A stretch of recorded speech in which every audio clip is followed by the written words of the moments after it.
So, what exactly is Go or Golang, as it's also sometimes called? Go is a programming language, and to be specifically, it's a statically typed, compiled, open source programming language that was originally designed and developed by Google, by a couple of engineers working at Google. And it was developed by those engineers to solve some specific problems those engineers were facing at Google when working at specific applications Google needed. But more on that in a second. Let's focus on those statically typed and compiled parts for now. What does that mean? Statically typed means that value types are defined in advance. If you create a variable, a data container in your program, something we will of course learn about in this course, that variable will have a clearly assigned and defined type. Which means that if you have some variable that stores a number, you can't suddenly store a string, so text, inside of it. And if you worked with other programming languages like JavaScript before, then this is not something you can take for granted, because in other programming languages like JavaScript, it is absolutely fine to have a variable that starts with storing a number and then suddenly may store a string. In Go, that's not allowed, and that adds extra safety to your program, where your values and your variables that hold those values are more predictable. Now, compiled means that all your code that you write is compiled, so converted, you could say, into machine code before it executes.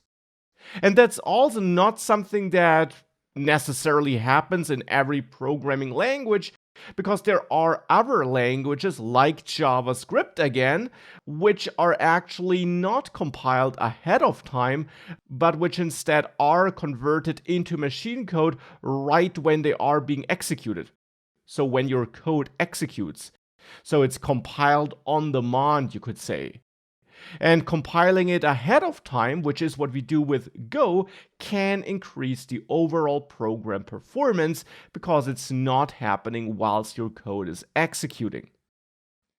Now, these are some key traits of the Go programming language, and these are some traits that make Go popular. Now, Go is a general purpose programming language that can be used to build all kinds of things, but it is most suitable for scalable web services or web servers. If you're building complex backends for your website or anything like that, or for large scale systems in general. And you might remember that a couple of minutes ago I mentioned that Go was developed by Google engineers. Well, of course, Google, being a large enterprise, has a lot of large-scale systems and web services, and that's why they did come up with Go to basically make their web services more performant, more scalable, and to have a programming language that would be easy to use for that task. That's how Go was born. Now, even though Go was developed and invented by Google and Google engineers, Google is no longer the only company using Go. Instead, a lot of big companies have embraced Go, since it can help them speed up their large-scale systems as well. For example, Dropbox also migrated from Python to Go, simply because they determined that Go would be a better language for them to maintain and develop their product and their systems that are behind their product. Now, another large company that embraces Go would be Uber, for example. They moved to Go to start building the backends for certain products they offer or for certain features their products use, since they also determined that Go would be a good choice for them. And there are many other examples, of course, many other companies that are using Go, mostly for network services or backend web services. But another very popular example you might have heard about would be Yugo, A static site generator, a piece of software you can install on your system to build websites statically. Now, if that doesn't tell you anything, this is simply a way of building static sites, so websites that only consist of HTML, CSS, and JavaScript and don't necessarily have any backend code, with help of a generator that pulls in data from different data sources, like markdown files or a database, and then generates all the HTML documents that make up your site from those data sources. That's in a nutshell what a static site generator is, and Hugo is a very popular static site generator that is built with Go, so which code base was written in Go. And that is another popular tool, which is an example for a non-web service that's also built with Go. Sure, it's a tool that is about building websites, but Hugo itself is a command line tool which you run on your computer during development. It's not a web service itself. So as you can tell, there are quite a lot of use cases and companies that are using Go, but why specifically did they choose Go? I mean, I did mention that Go is especially great for large-scale systems and web servers, but why is that the case? That's the case because Go, when it was developed by those Google engineers, was inspired by C++, Java, and Python, since these were the main programming languages Google was using at the time Go was developed. And these engineers simply tried to combine the best pieces of all those programming languages and mix them into a brand new language. They wanted to get the performance of C++, but come up with an easier syntax, a better developer experience, and faster compilation times than C++ typically has them. They wanted to take the strict typing that's built into Java and C++ to keep that code safety and avoid unnecessary errors. And they also wanted the simplicity of Python, but have a better performance than Python has it in some bigger projects, potentially at least. Performance there can be worse with Python than with other programming languages. And they also wanted a lot of built-in core features so that Go is ready to use without having to install a bunch of third-party libraries right at the start. But at the same time, they of course still wanted great support for third-party code and third-party libraries. And these were the main goals that these developers followed when they developed Go. And in the end, they achieved those goals. Go is fairly simple, has a nice syntax, a lot of built-in developer convenience and support. It has types, it has fast compilation, and it produces programs that also are very scalable and offer great performance. Nonetheless, just as with all programming languages, there still are use cases and scenarios where Go is great, and there are some use cases where better programming languages might exist. For example, Go is awesome for web services and web apps, as I mentioned before, and as I showed with the examples of Uber and Dropbox. And it's also pretty good for task automation, so for scripts or command line programs like Hugo. Now, there might be better alternatives available though, if we think about building games. If you want to build a game, maybe even a 3D game, you can certainly find a way of doing that with Go, but there might be programming languages that are better suited for that, like C++. Or you take a game engine like Unity, which allows you to write your game logic with C#. Other examples could include desktop apps or mobile apps, where Go might not necessarily be the #1 language. And that's it for now, though. Now you have at least a general idea of what Go is, how it was developed, which problems it solves, and what its main advantages and use cases are. And now in this course, I'm going to teach you these core basics that you need to know about Go so that you can dig deeper into it and so that you can get started building your own Go programs. Now, before we dive into all the important basics that make up Go programs, and before we learn the syntax step by step, let's get ready for writing some code. And for that, we'll need to install Go, and we'll need a development environment that allows us to write Go code. And therefore, we have two main steps that you should execute right now to get started. The first step is to download and install Go. The second step is then to install a code editor so that you can write Go code in a convenient way.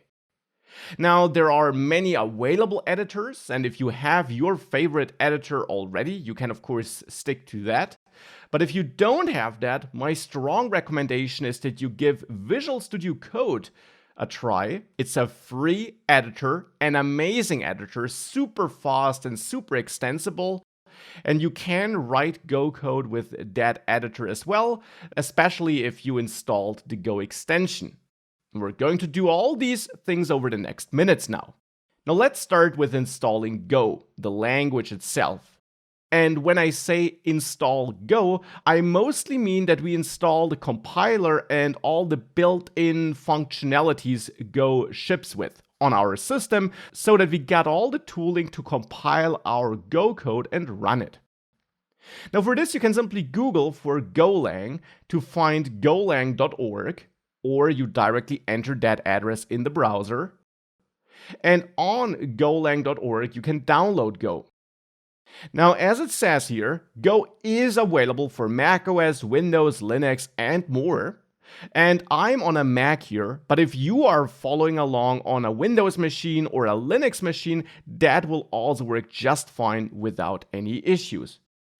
You can click this Download Go button, and you should be taken to that Downloads page where you can now choose your version for your operating system. So for Windows, macOS, or Linux, and you will simply get an installer here if you download that. Now, as I said, I am on a macOS system, so I will go for the macOS download, but choose the one for your operating system. Now, this will download this Go installer onto my system, and once the download finished, we can walk through that installer. And whilst the exact look of that installer, of course, will differ, the general approach is always the same. The installer opens up, and you simply walk through all the steps here. Enter your password if you should be prompted, and then this will install Go onto your system. On Windows, it will also prompt you for a destination where it should install Go. And my strong recommendation here is to stick to that default location, since that will make things a bit easier and ensure that Go always finds all the different tools it might need to compile and run your code. Now, installation can take a couple of seconds or even minutes, but ultimately it should finish. And once it finished, you are ready to go. No pun intended. Now, if you're facing any problems during installation, you can also check out that installation page that opened as soon as you started your download. And here you find more information about the installation for the different operating systems. Now, next we want to set up a code editor so that we can write some Go code. And for this here, I searched for VS Code to find the Visual Studio Code homepage, and that's important. We need Visual Studio Code, not just Visual Studio, which would be another editor. We want Visual Studio Code. And as I said, that's a free editor which you can install for free for your operating system. It's available for all operating systems. And you can simply download the installer here on code.visualstudio.com and then walk through that installer once you downloaded it. Now, I already did install it, so I will switch right into it. Here I am. I opened a brand new empty window in Visual Studio Code. And in here, you can first of all tweak it such that it looks the way you want it to look. under Preferences Color Theme, you can, for example, switch the color theme, and I'll stick to the dark plus theme here. And then, very important, you should also go to View Extensions, or use the shortcut you see here, and then there search for Go. I have a bunch of other extensions installed as well, but here for this course we only need the Go extension. Make sure you install this extension here from the Go team at Google, since this is an extension that will give you great Go support. It will help you write Go code and it will make your life a lot easier. So click Install here to install this extension. And once you did that, you are ready to write some Go code, and you can go back to the Explorer with View Explorer or this shortcut which is shown here. I will also tweak the overall look here a little bit and disable this activity bar on the left, and also disable this status bar at the bottom, but that is up to you. And now here I'll open a new folder on my system, a folder which I created in advance and named Go Complete Guide. You can name the folder however you want. And I'll open that folder here into Visual Studio Code so that it's open here on the left, and we can now start adding Go code files to this folder. And here we will now add our first Go file in the next lecture and see how we can write some basic Go code and how we can finish the configuration of our development setup. So we have that Go tool installed. We opened a brand new folder for our first project here in Visual Studio Code, and we installed the Go extension.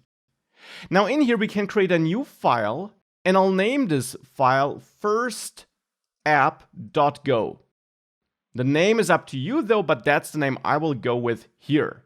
And the .go is important. That is the extension we should use so that the Go extension also knows that this will contain Go code, and so that we can run this code successfully later. Now that's our first Go file.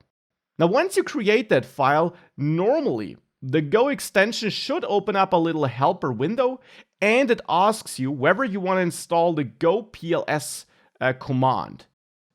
And I want to do that, and I will actually even choose install all here, because the Go extension actually uses a lot of tools under the hood, and now it will install all these tools for you so that the Go extension is able to work correctly. You will only be prompted for that when you first start working on Go code. So if you open such a Go file and you haven't installed those tools yet. So here I did now choose install all, and I'll wait until all these extra tools were installed successfully. Again, these are tools that will be used under the hood by this Go extension.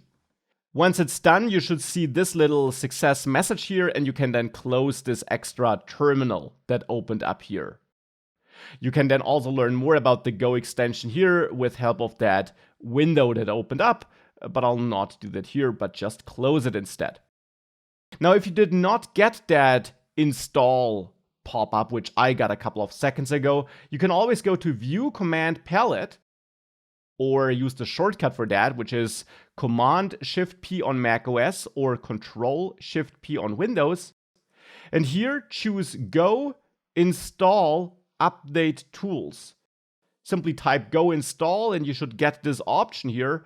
And if you hit Enter, you can select all tools here and click OK, and then this will re-execute this installation which I just executed thanks to this overlay.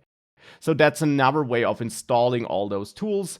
It now did complete super quick for me here, since I did install them a few seconds ago.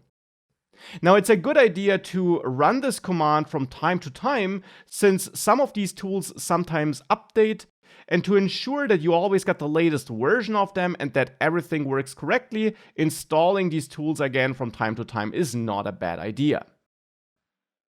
Now with that finally out of the way, let's write our first little bit of Go code to see how that looks like. And I'll dive deeper in the exact syntax and why we are writing which piece of code over the next minutes and hours. Here in this first app.go file, we can start by typing package, and we actually should start by typing package and then main. Now I'll dive into packages and why this has to be named main later. For the moment, let's just type it. And then type func main, opening and closing parentheses, and then opening and closing curly braces. This creates a function, which is a language feature you might know from other programming languages as well. And this main function will be a special function which is executed automatically by Go whenever you run that file. But again, we'll dive deeper into functions and all of that later. For the moment, in this function, we can just type fmt, or just fm actually, to get this auto completion here, and hit tab. And what this does now is it adds this import here, import fmt. With that, we are importing a built-in package built into Go itself, and the fmt package is a package that helps us with formatting and also outputting content. And in the main function, we can now add a dot after this package name and execute print ln with a capital P, and then just print hello world between double quotes like this. And these have to be double quotes. Single quotes are not allowed here. Again, we'll dive into the exact syntax and when we have to use which value or keyword over the next minutes and hours. For the moment, just make sure you type exactly what I have here and make sure you have no typo anywhere.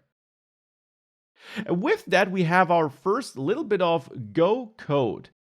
And if we now save that, we can open the terminal, the default system terminal installed on our operating system, just integrated here into Visual Studio Code under Terminal, New Terminal. And this will now be the default system terminal just automatically navigated into this project folder. And here we can now run the Go command, which should be available since we installed Go on our system. You can just run Go like this to test whether it works. And that's looking good. I'm not getting an error. And you can type Go version to see which version of Go is installed. Of course, you probably have a different version than I have here, but what I teach you will apply to your version as well. But now here we want to execute the Go run command and actually run this first app.go file by typing go run first app.go. And if you now hit enter, you should see hello world here in the terminal. And that's our first bit of Go code being executed. Of course, it's fairly basic, not too impressive, and we don't fully understand yet what's going on here. But we're going to get there throughout the course. For the moment, we just made sure that everything is installed and set up correctly, and we're now ready to proceed. Now, this course does not expect any prior Go knowledge. It is a course for absolute Go beginners. You don't have to know anything about Go to take this course. You also don't have to be an expert in any other programming language, but this course might not be for you if you never worked with any other programming language before, simply because Go has a couple of a couple of features that can be a bit more difficult to pick up if you're getting started with programming than you, for example, have it with Python or JavaScript, which are more beginner friendly. Therefore, for this course, I actually do recommend that you pick up some basic programming knowledge first. You don't need to be an expert or advanced user, but some basic knowledge is recommended. And throughout this course, I will also sometimes show you how the equivalent to some Go code would look like in Python and or JavaScript.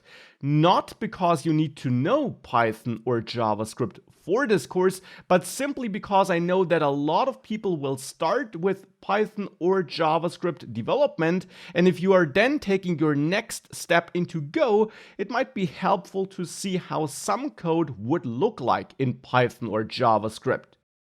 If you know neither about Python or JavaScript, but you have some basic programming language from some other language, that is fine as well. You absolutely don't need Python or JavaScript knowledge for this course. It's just a little helper for students who already have those basics in those specific other languages.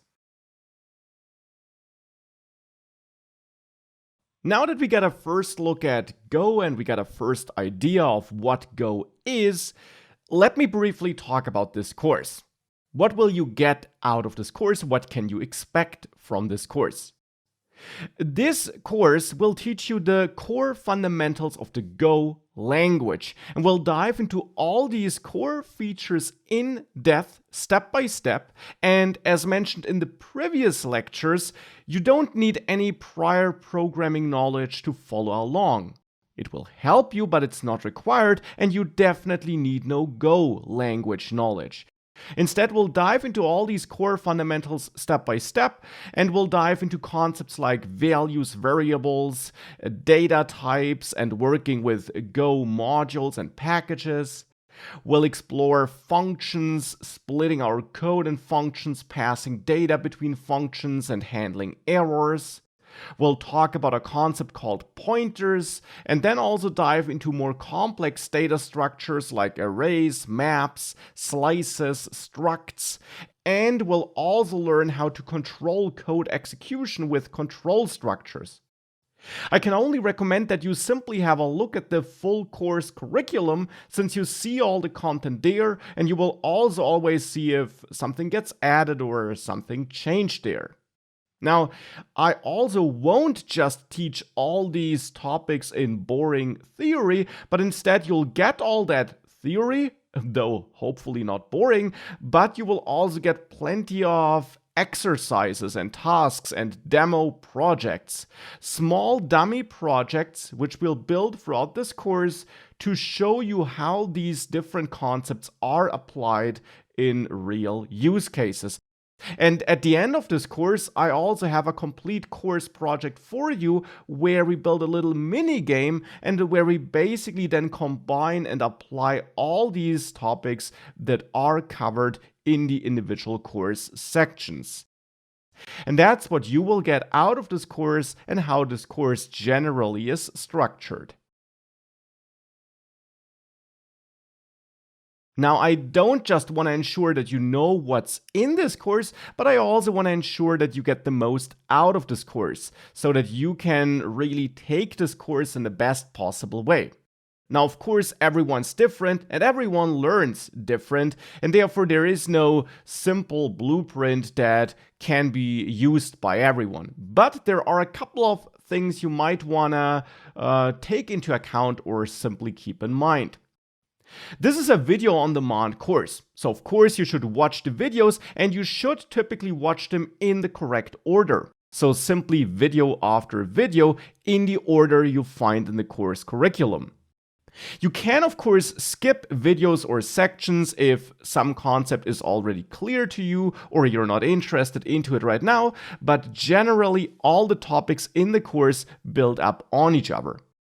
Now you can and should watch the videos at your pace though. You got the video player controls where you can speed me up or slow me down if I'm going too fast or too slow, and you should absolutely use those controls to make sure that you get the most out of these videos. Now, watching the videos is nice, but you'll get even more out of the course if you also code along and if you practice.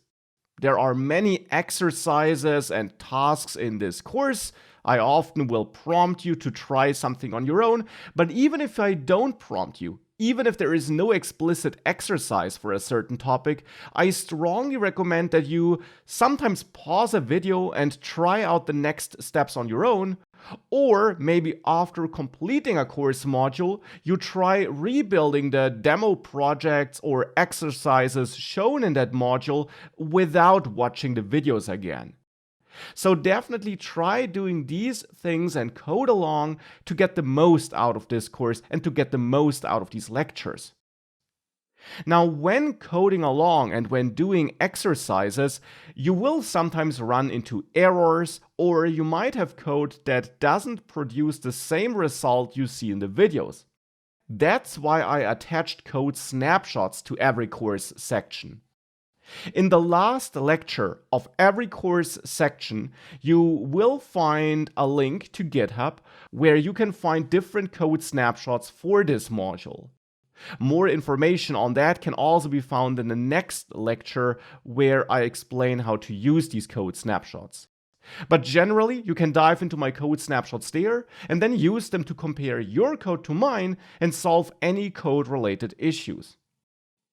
Sometimes you still get stuck, something might not work, and that's why you then of course can also use the Q&A board or section to post your question. But please don't just ask, also help each other. Really use this as an opportunity to practice what you learned and try explaining what you learned to others and help others fix their issues. Because if you do that, you are challenged to use and apply what you learned, and that's the best practice of all. So this should really be a community where you help each other and where it's not just I ask a bunch of questions place.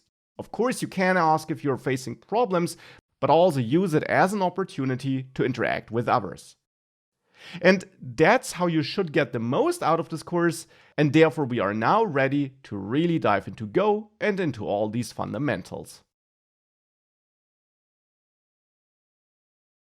Now that we got Go installed and that we have a rough overview of what Go is and what this course is about, let's dive into all these core basics that we need to know to write Go programs. And for that, we are going to start by diving into values, variables, types, and modules, which turn out to be the most important concepts to write any Go code. Now, for this, in this course section, we are specifically going to explore variables and what variables are, and how we can work with different kinds of values in Go, and how we can then also work with variables and values. We are going to explore which kind of different value types we have, since we did learn that Go is a statically typed language. We are going to explore some core types here, and we are going to see how we can perform different operations on those different types.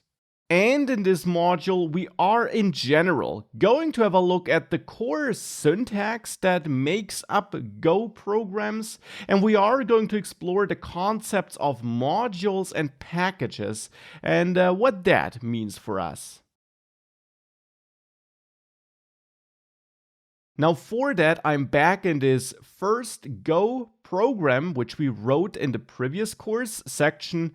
And you find this simple program also attached, this folder with this first-app.go file. Now, before we dive deeper into values, variables, and so on, let's have a look at the code we have here and explore some core syntax features which we see here. Now, what we see here are a couple of keywords, for example, package, import, func. And these are some of the most important keywords you will see in Go programs. I'll come back to packages later, but I want to focus on imports right away. When you write Go code, as in many other programming languages as well, you don't write all the code, all the low-level code on your own necessarily. Instead, you often use third-party packages, third-party code packages that provide certain functionalities to you. And Go has a so-called standard library, which is a set of built-in packages which you don't need to install or download separately, but which you can use in your code just like this, since you installed Go globally on your system already. And here in this code snippet, when we import FMT, we are importing one of these standard library packages. But the import keyword in general can always be used to include other code into this code file so that we can use features, for example, functionalities made available by that imported code in this code file here. And here we happen to import a built-in package, the FMT package. We could also import third-party packages written by other developers, not built into Go, and we'll see that later in the course. So that's what this import keyword does. It unlocks extra functionality in this overall code file. And we see that functionality in action here in line 6.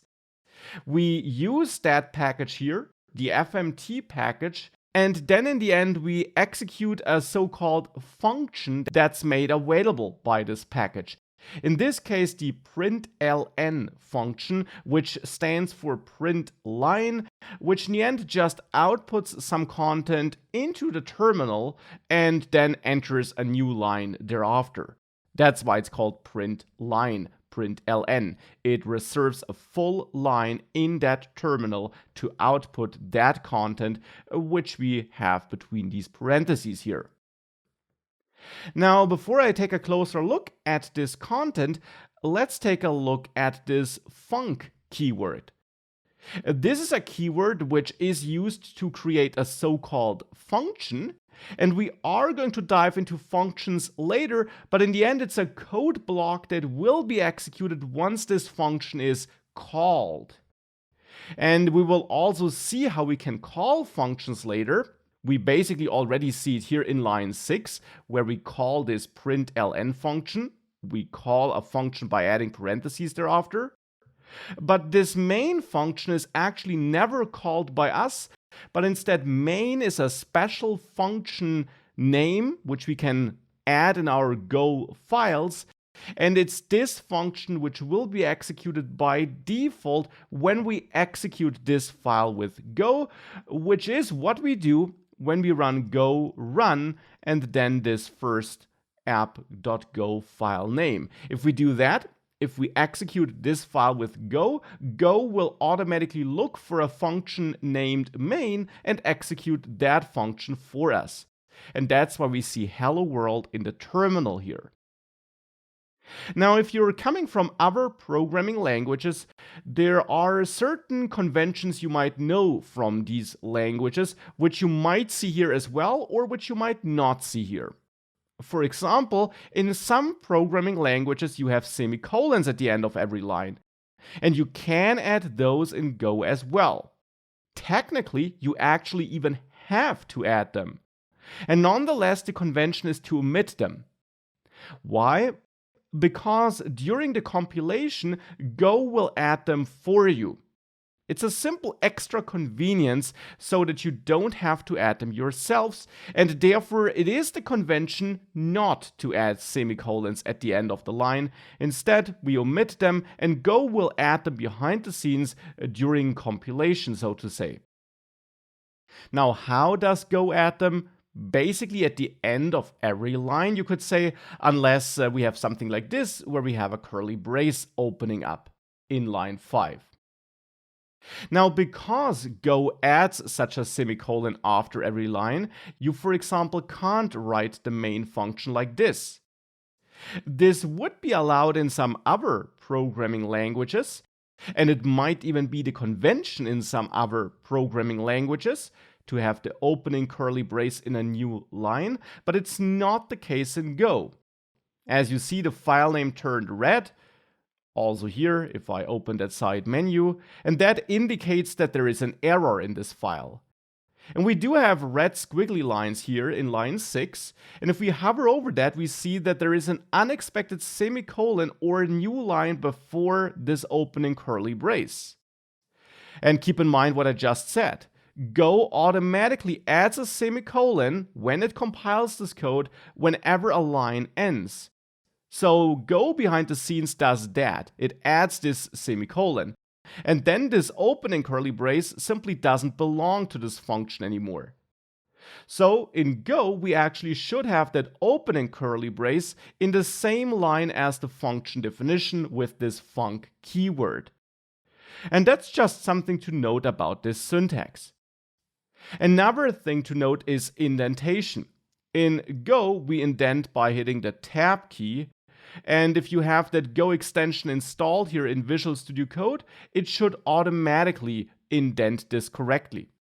Now, unlike in Python, for example, indentation is not required for technical reasons though. We do have curly braces to clearly mark the beginning and end of this function code, for example, but it's purely there for readability, and you should indent your code to make it very clear which code belongs to which function. We only have one function here, but of course in more complex programs, you'll also quickly have multiple functions. So indentation is something you should do with the Tab key for readability reasons. You can also always use a specific shortcut if you go to the keyboard shortcuts here in Visual Studio Code and search for Format Document. This shortcut, when pressed, will auto-format your file. And if I remove that tab and press this shortcut, it should therefore automatically add this indentation. If it does not do that, you can open your workspace settings by opening this command palette, also with this shortcut, and there search for workspace settings and open those workspace settings. And here, if you search for default formatter, you want to make sure that Go is selected here as a default formatter. And once that is done, you will have a .VS Code folder in your project folder, which just contains some VS Code editor settings. Specifically, it sets that default formatter to this Go extension for this project. And now if I hit this auto format shortcut, this indentation was added. And these are some important core syntax features you have to know when you work with Go. Now with that core syntax out of the way, let's explore variables and values. In any program we write, no matter if it's written with Go or with other programming languages, we always work with values. All our programs in the end are about doing something with values. No matter if you write a program that reads a file and then maybe produces a file, it's all about values. The data in a file is a value. The produced file contains a lot of values. So values are everywhere, and therefore they are the heart of Go programs as well. And in its most simplest form, we can of course think about operations like 2 plus 5, where we have two values, 2 and 5, that are combined with help of the add operation, because that's the other important part. All these values on their own are useless.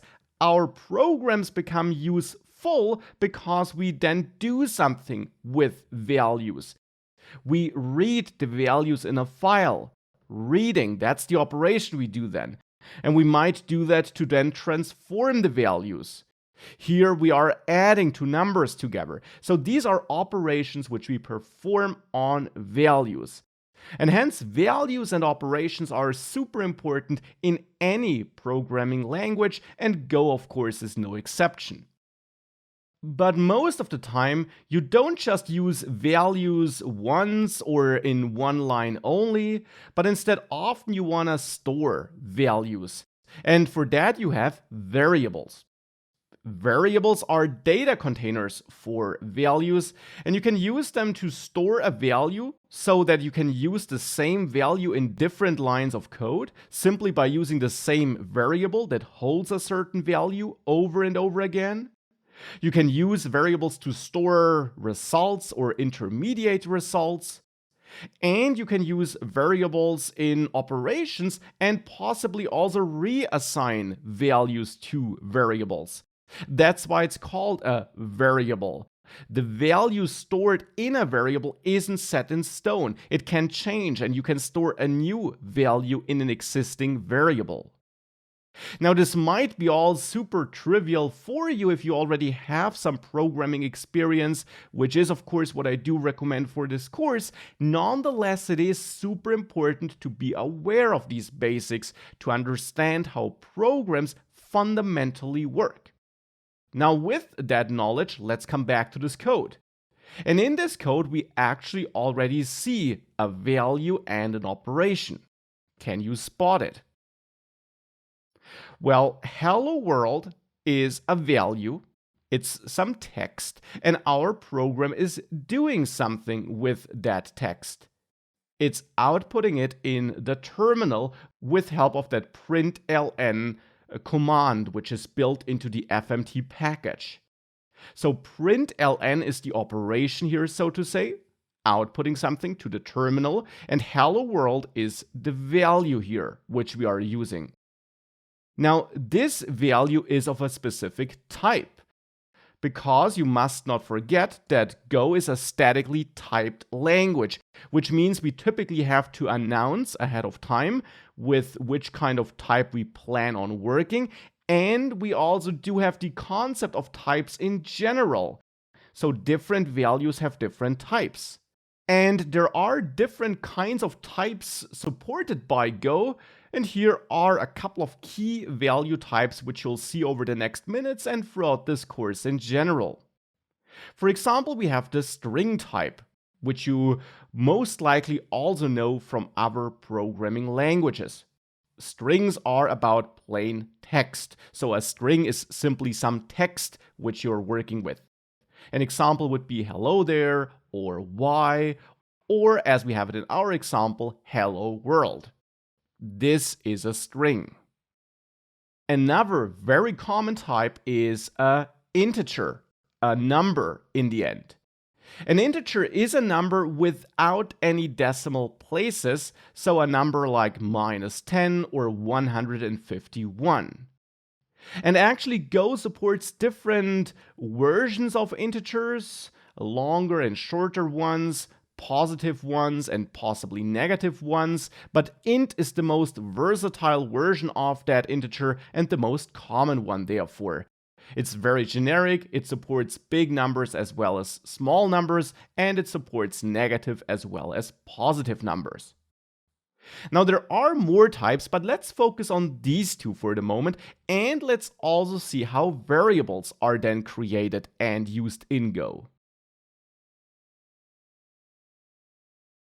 To explore variables and then also the integer type later, let's say we don't want to create hello world right here where we need it, but instead we want to store it in a variable so that we can potentially use it in multiple code lines.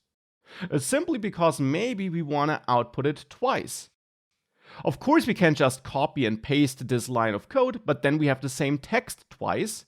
And if we ever want to change it, for example, add multiple exclamation marks, we have to do it in two places. And as a developer, we typically want to avoid situations like this. We want to be lazy, and we only want to change it in one place. Because this is error prone, for example, it's easy to forget one exclamation mark.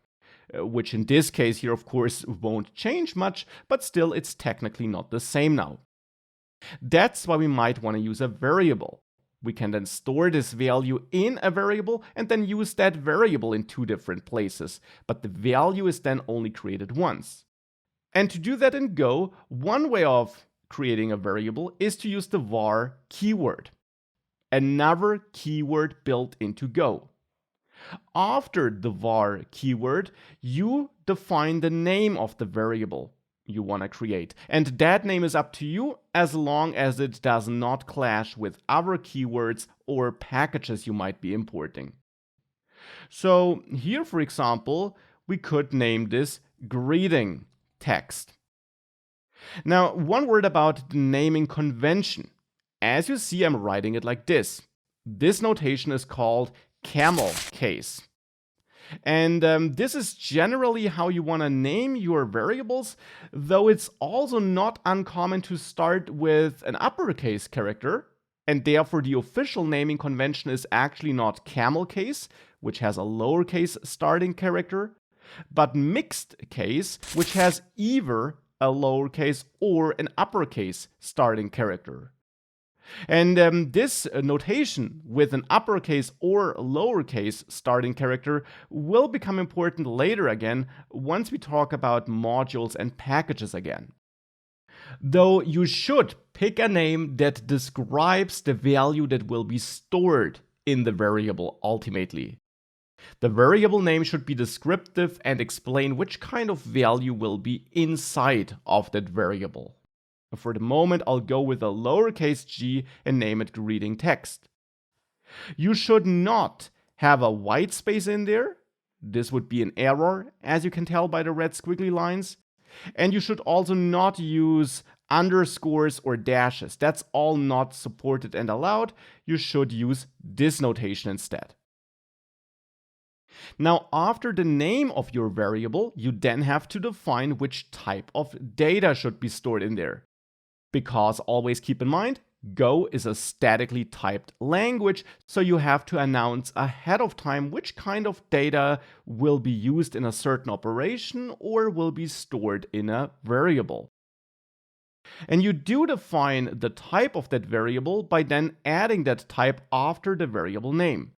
For example, if this variable should hold a string, you would type string here, which is one of the supported types in Go. And here's another important thing. In other programming languages, you often see the type in front of the variable name, like this, or even instead of the var keyword, or something like that. In Go, this is invalid. Instead, the type name has to go after the variable name, so that you have var, variable name, and then variable value type. Now, this creates a variable. It declares a variable, but this variable has no value yet. And we have red squiggly lines because we are declaring it but not using it, which is also something Go doesn't allow, to force you to keep your code clean. And unused variables are something you should not have in your code. But of course, we will use it here. For example, we can now assign a value by adding an equal sign after the name.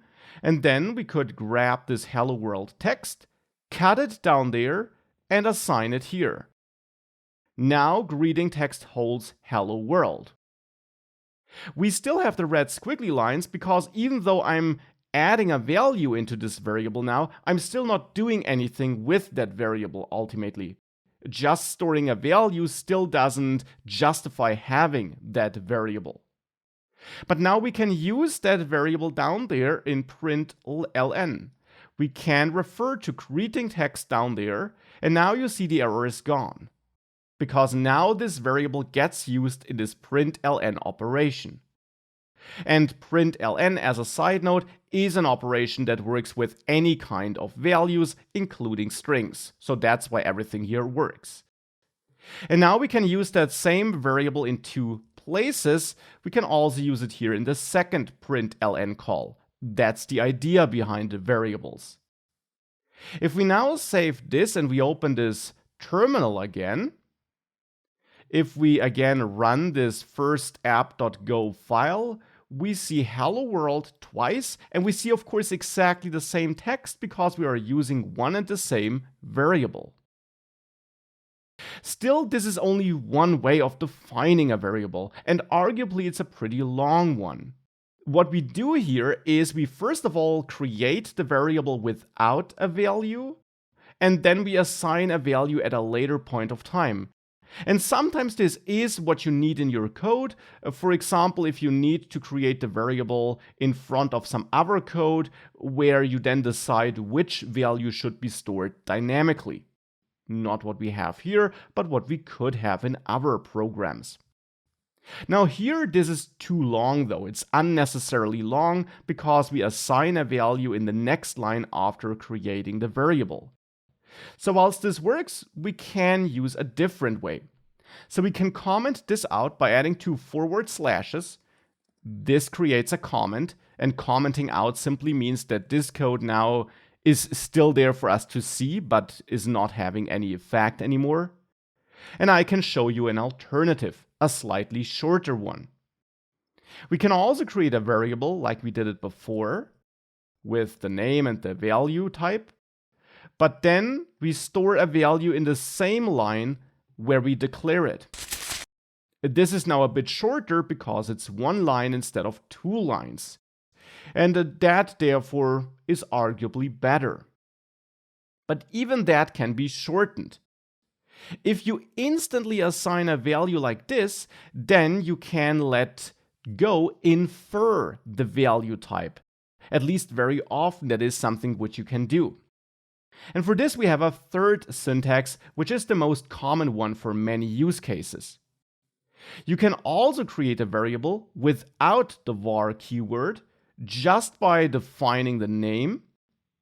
And then instead of using an equal sign, you use colon equal sign. And then your value. This also creates a brand new variable. Without the colon, it tries to assign a value to an existing variable, which would fail here because it's an undeclared variable here, since I commented out this code. But with a colon, a brand new variable is created, is declared, and that variable is then also immediately initialized, which means a value is stored inside of it. And we never define that this will be of type string, because when using colon equal sign, Go will infer the variable type from the value which you use for initialization.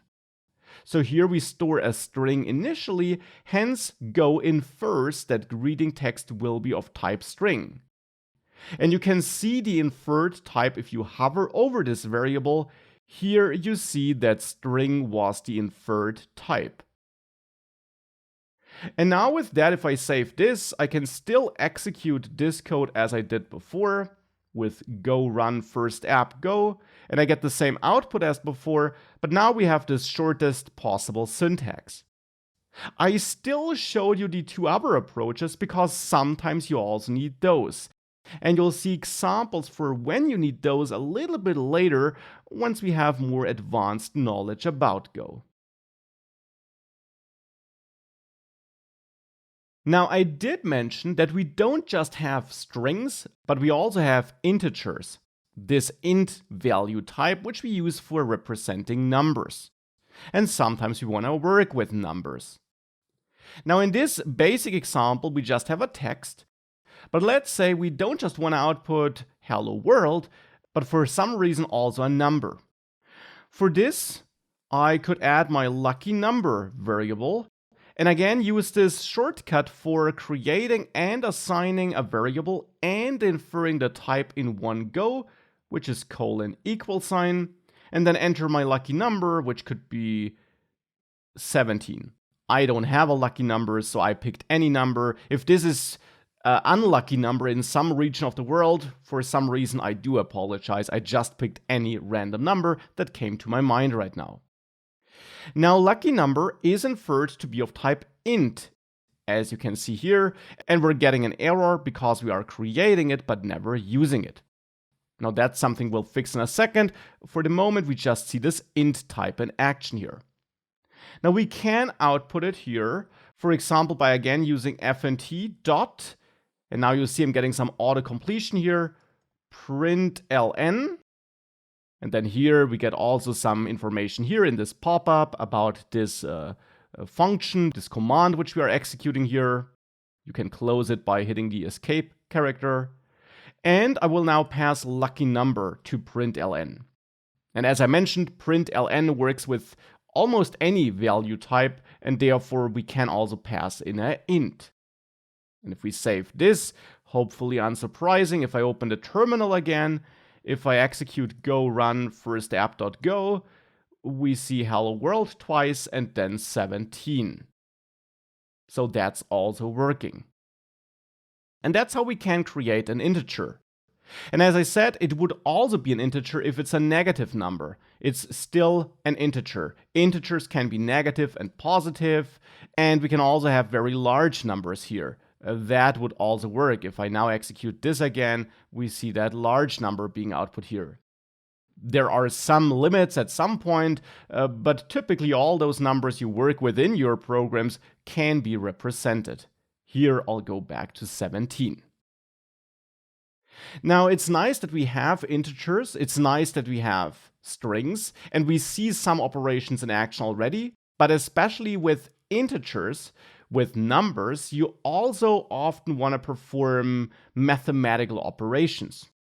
For example, I could add my even more lucky number here and assign that to be my lucky number.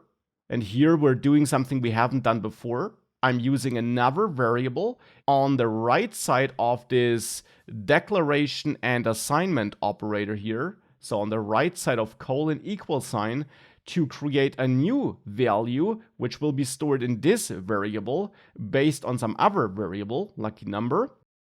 And I could simply add 5 to lucky number. Now the value stored in even more lucky number will be lucky number, this variable, plus 5. So the value stored in lucky number plus 5. And hence, if I now copy this line of code, and we now output even more lucky number down there, it, again, shouldn't be too surprising that if I run this, we get 22 as output here, because that's the result of 17 plus 5. But it is important to understand that variables can be used in operations, and not just to pass them to commands like println, but also in mathematical operations like we have it here, a simple addition with help of the plus operator. And we can, and we typically will do that on the right side of this colon equal or the regular equal operator to then store it in a new or an existing variable. And speaking of storing something in existing variables, we can do that as well. Let's say after printing all that data, we want to reassign our even more lucky number. So now I don't want to create a new variable, but instead assign a new value to an existing variable. And we can do that by using an existing variable name and then using the regular equal sign operator. So not colon equal sign, but just equal sign. With that, we're not creating a new variable, but we're assigning a new value to an existing variable. And therefore, of course, this only works if you are referring to an existing variable name on the left side of the equal sign. If I had a brand new variable name like this one, then ultimately, if we would try to execute this code, it would fail. If I assign a value here, you see I get an error that this is an undeclared variable to which I'm trying to assign. This would only work if I re-add a colon, because then we would again create a brand new variable. Now I'm just getting the error that I'm not using it, but we would be creating a new one. But that's not what I want to do here. Instead, I want to assign a new value to an existing one. Hence, we must not use the colon, because we want to assign to that existing one. And now here, we could again use our lucky number and maybe multiply that with 3. Now we can again copy that line of code to output this updated, even more lucky number. And now the question is, which kind of output would you expect now when we run this code here? Well, let's give it a try. Let's again run go run first app.go. And what we see is hello world twice. If I increase this a little bit, hello world twice, then 17, then 22, and then 51. And maybe that is what you expected, but maybe you also expected something else. Maybe you expected that we don't get 22 anymore from this line of code here, because we actually do change even more lucky number here. But here it's important to keep in mind that code executes from top to bottom step by step, and that means that once this line is reached and we change even more lucky number, we already did output it. So that's why we get 22 first. Before we change it, we already output it. Now we get 51 as a result down there because lucky number was never changed. That is still 17. We assign that here and we never assign a new value. Yes, we are using it in this operation, but the result of this operation is not stored in lucky number, but even more lucky number. So lucky number is still 17, and hence when we use it down there and multiply it with 3, it's still 17 times 3. And that's why when we output the result down there in line 22, we get 51 as a result. So that's how these variables work and how we can use them in operations, and what the difference between the creation and declaration of a variable and the simple assignment of a new value is. You do the latter with a simple equal sign, and you do the former, so declaration and initialization, with the colon equal sign.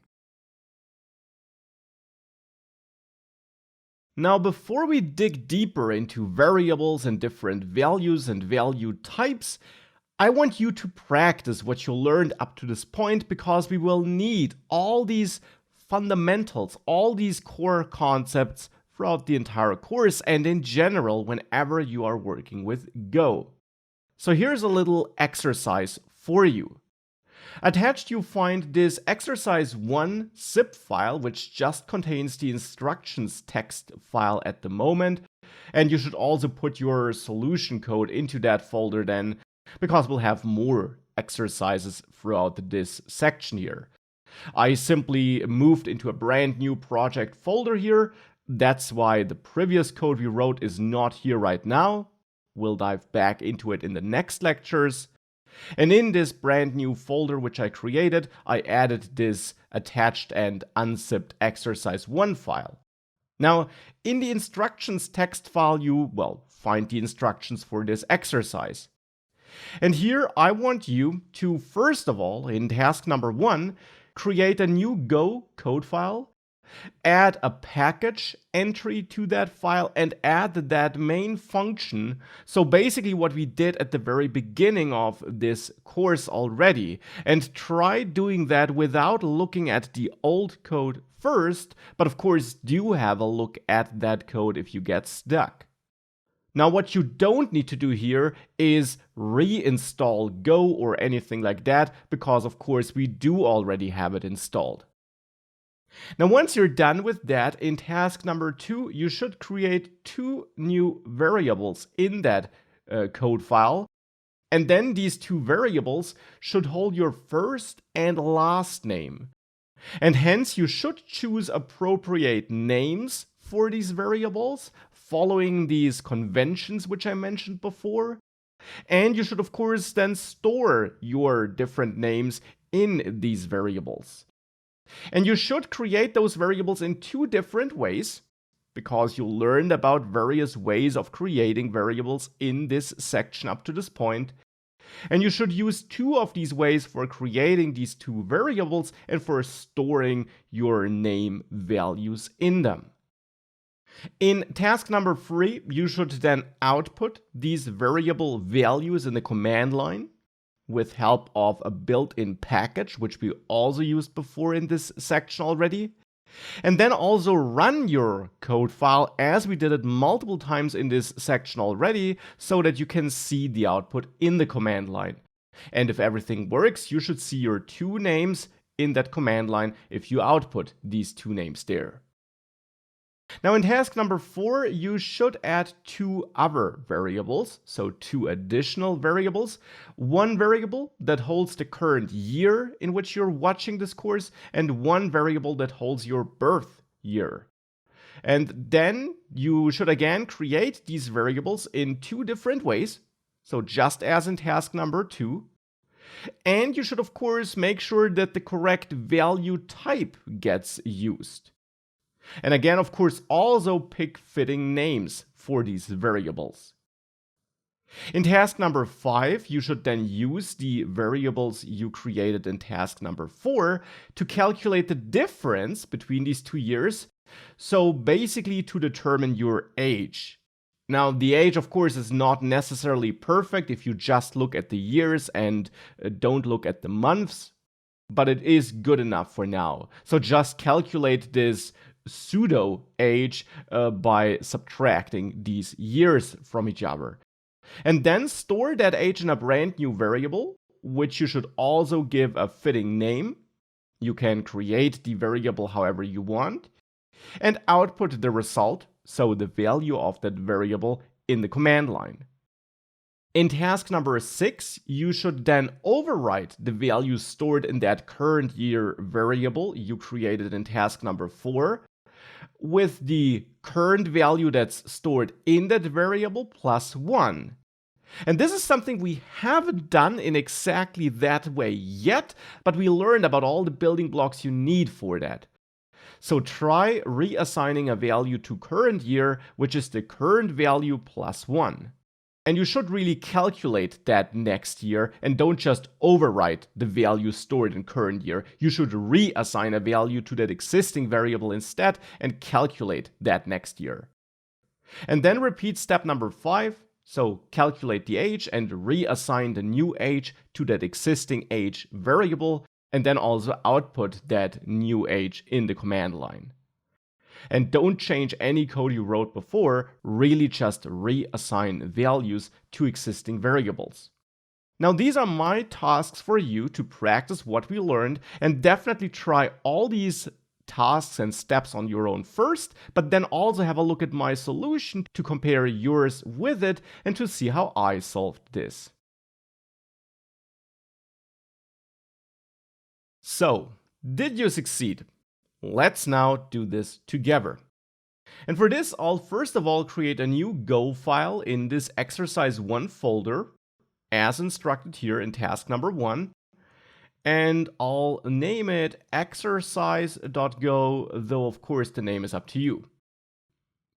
In here, we should then declare to which package this file belongs. And even though we haven't learned too much about packages yet, we did see before that we do this with this package instruction and then main as a package name. That's the name we typically should use here.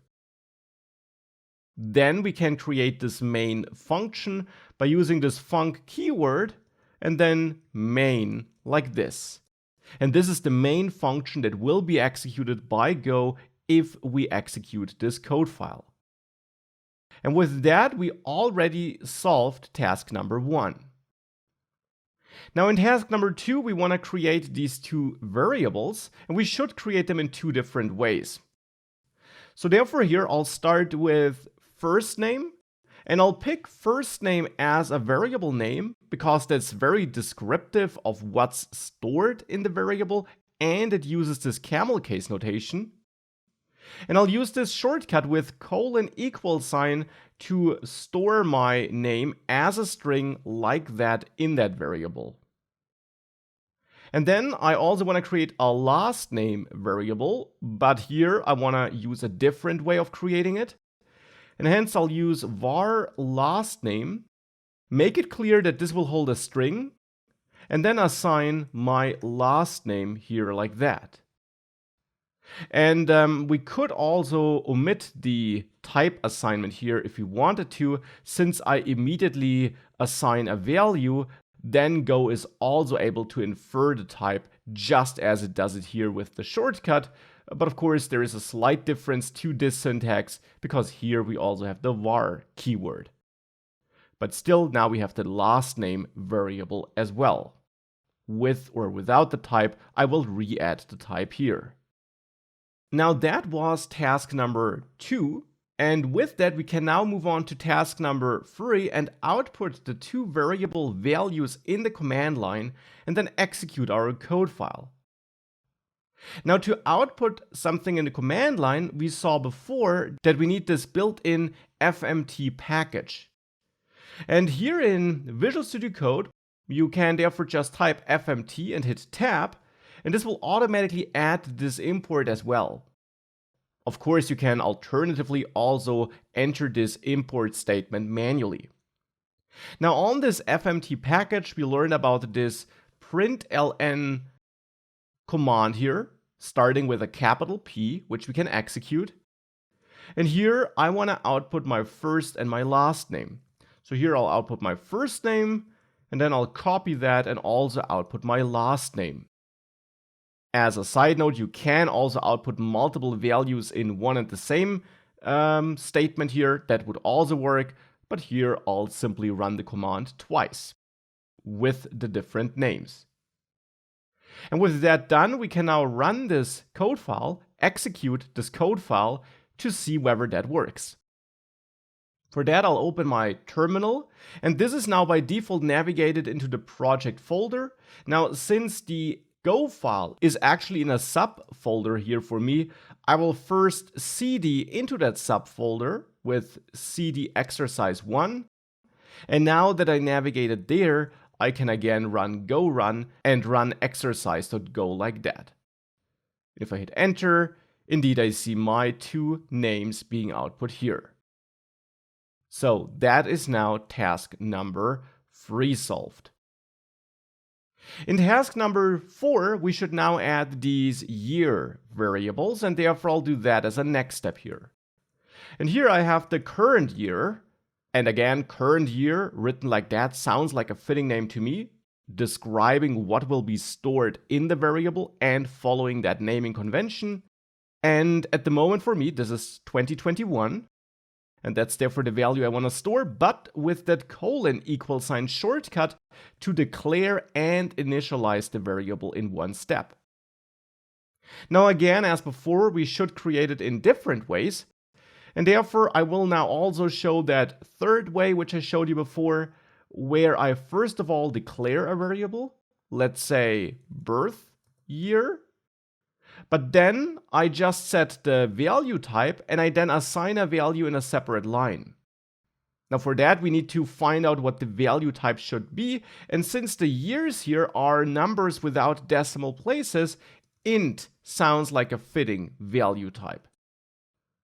And now I can assign a value in a separate line and set this to 1989 in my case. Now we create those variables in two different ways, and we also chose the appropriate value type. Now in task number 5, we now want to calculate the age, so the difference between these 2 years. And for that, I'll create a brand new variable, because I'm instructed to do so, here in task number 5. And age sounds like a good name. I'll use the shortcut, and the value stored here will be the result of a mathematical operation. An operation where I want to refer to my variables that I created before. Here I want to use the current year and then subtract the birth year. And this will give me my age, even though, as I said before, of course, theoretically, we also have to take the month into account. But for this exercise, doing it like this is good enough. And now we got that age, and as part of task number 5, we should also output that in the command line. So again, I will run fmt println and output age like that. And that should now be task number 5, but let's see whether it works. And therefore, I'll again run this exercise go file. And again, I need to cd into the exercise 1 folder first so that this file is found. And then here I get 32 as a result, which is the correct result here. So that's task number 5 solved. Now in task number 6, we should overwrite the value stored in current year with the currently stored value plus 1, and then recalculate and reassign the age. And then also output it again. For this, I don't want to create a new variable, but instead work with that existing current year variable and just assign a new value. To do that in Go, we use the variable name, current year, and we then assign a value with just the equal sign. So without the colon in front of the equal sign, because if we just use that, we assign a value to an existing variable instead of creating a new one. And now the value I want to assign should not be 2022. That's what I write here in the instructions. You should not just change the number and pick a new one. Instead, we should calculate it based on the current value in current year. And therefore, we can now also refer to current year on the right side of the equal sign and add 1 to it. And that is something we haven't done up to this point yet, that we would use the same variable which we then reassign on the right side, but it is something you can do. In Go, this right side will be evaluated first. That is actually how basically all programming languages work. And then once that new value was calculated, the current value will be overwritten. So we first use the current value before we then override it with the result of this calculation. And therefore, we can use current year in that calculation to derive a new value for current year. And we can now do the same for age. We can copy this line of code to recalculate the age now that we changed current year. But we don't want to use the colon here either, but instead we again just want to reassign the value for age and assign a new value which still uses current year and birth year, but of course current year will have changed because of line 20. And then we can output the age again, like that. And if we now save all of this and I then run this Go file again, since I didn't close the terminal, I don't need to re-navigate back into that subfolder. I can just run Go run exercise Go again like this, and I get 33 here as a result. So that is the updated age based on this updated year. And that's now task number 6 solved. And that's the assignment, the exercise as a whole solved. And I hope it's clear what we did here, and I hope all these core concepts here are clear. If they are not, definitely go through some of the previous lectures first before you proceed. But if that is all clear right now, then we're ready to take a deeper dive into Go. Now, of course, you can also do subtraction with the minus operator. That hopefully does not come as a big surprise. But more interestingly, you can also do a division, and that's what I want to do here. I'm dividing lucky number by 3. And if I do that, we'll see something interesting here. If I now run this program with Go run first app Go, we get 5 as a result here. And that might be unexpected, because 17 divided by 3 is definitely not 5. It should be 5 dot something. Here it's important to keep that type thing in mind again. And here we are working with integers, which are numbers without decimal places. So not 5 dot something, but just 5 or 10 or minus 10. And lucky number is such an integer. Even more lucky number is also an integer, because that's the value inferred here when we first create that variable. Now 3 here is also an integer. And therefore, if I divide an integer by an integer, and I want an integer here, I get an integer. And instead of the result 5 dot something, Go simply cuts off the decimal part and just gives us the integer part of the result, which is 5 here. Now, sometimes that is exactly what you want, but of course sometimes it's not. And to work around that, we need to work with other value types in addition to integers. We also need to work with so-called floats, floating point numbers, which are numbers that do have a decimal place. And the exact type is actually called float 64. There also is a float 32 type, and I'll come back to the difference in a second. For the moment, let's just call it float in general. Floats are numbers like this, numbers with decimal places. And we can now use such a float here in our calculation to get the mathematical accurate result. For that, we might want to create a new variable instead of assigning to an existing one, which is an integer, which actually will be of type float. So here we could name this new number, and assign our value like this, and then use that here. However, with that alone, we won't do the trick. If I now re-execute this command, I still get 5 as a result down there. So just using a new variable wasn't enough. Instead, we now need to make it clear that this variable shouldn't be of type int, because at the moment that's inferred because we're using an int here on the right side. That's now a use case for this more verbose variable creation here. Instead of doing it like that here, we can create a new number and make it clear that we want a float 64 value here. And then we assign a value where we use lucky number and divide it by 3. And you see something interesting. As I typed lucky number, Go, this Go extension here in Visual Studio Code, automatically added this float64 command, which is wrapped around lucky number.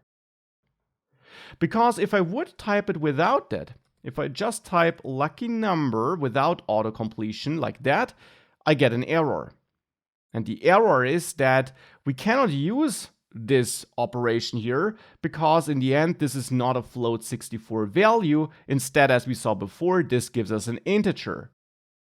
And Go is very strict about its types. An integer is a number, a float is a number, and yet they are not the same.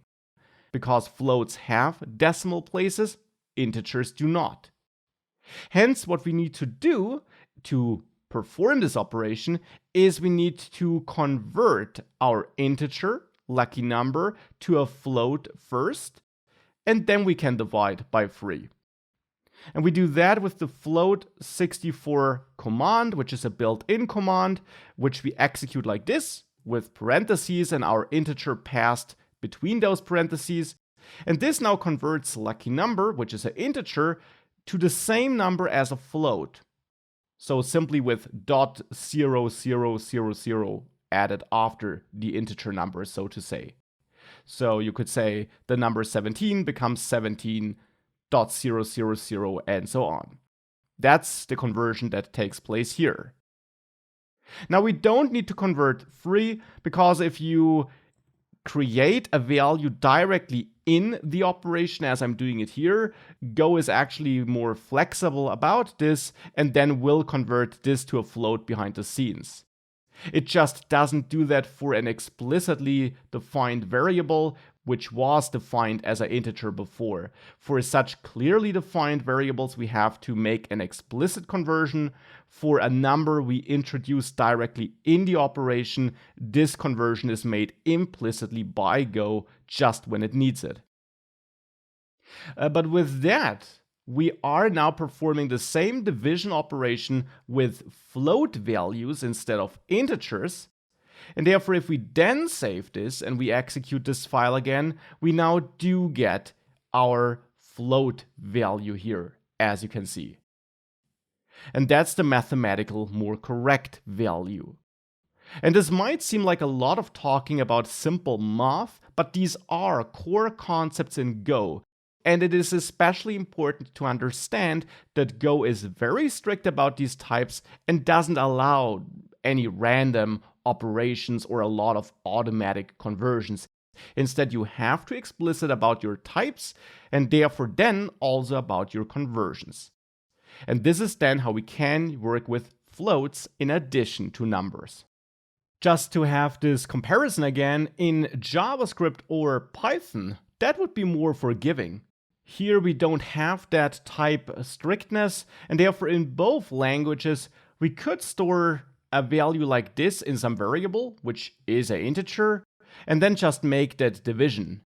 In JavaScript we don't even have the differentiation between integers and floats. There we just have a number in general, and hence it doesn't care about whether that is a float or an integer. And in Python, we theoretically have some differentiation, but still we can just use an integer in a division operation like this. And if we would execute this Python file, for example, we would get the correct result nonetheless. So JavaScript and Python are more forgiving here, Go is not. In Go, you have to be very explicit, and we have to differentiate between integers and floats. Now, coming back to that float, you might remember that I said that there are float 64 values and float 32 values. Now, both exist, and the difference is that float 64 values are more precise, but they also take up more space in memory. And to show you that difference, I'll create a new variable down there, default float, which I create with that shortcut with colon equal sign, which is 1.236789, and then I repeat that a couple of times like this. Now this, if I hover over it, is typically inferred to be a float 64 variable, though it will depend on the underlying machine and operating system. So if you want to be sure that it's float 64, you want to use that longer definition here without colon equal sign, just like this, because then you explicitly set the type. And now I'll copy that line of code and do the same with float 32 and name this small float.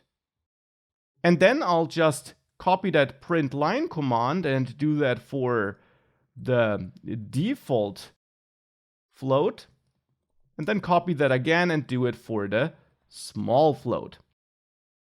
And if you do this and you then open your command line, your terminal again, and you run this firstapp.go file, you'll see the difference. You'll see that for this default float, which is that float 64 value, which is this output here, we have a higher precision than for the small float.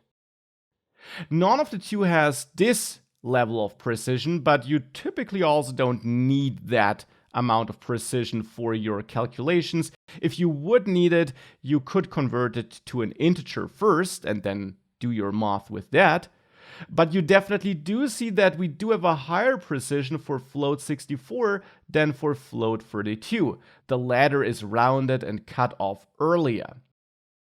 And therefore, which kind of value you want to use, which kind of float you want to use, depends on the operation you'll perform.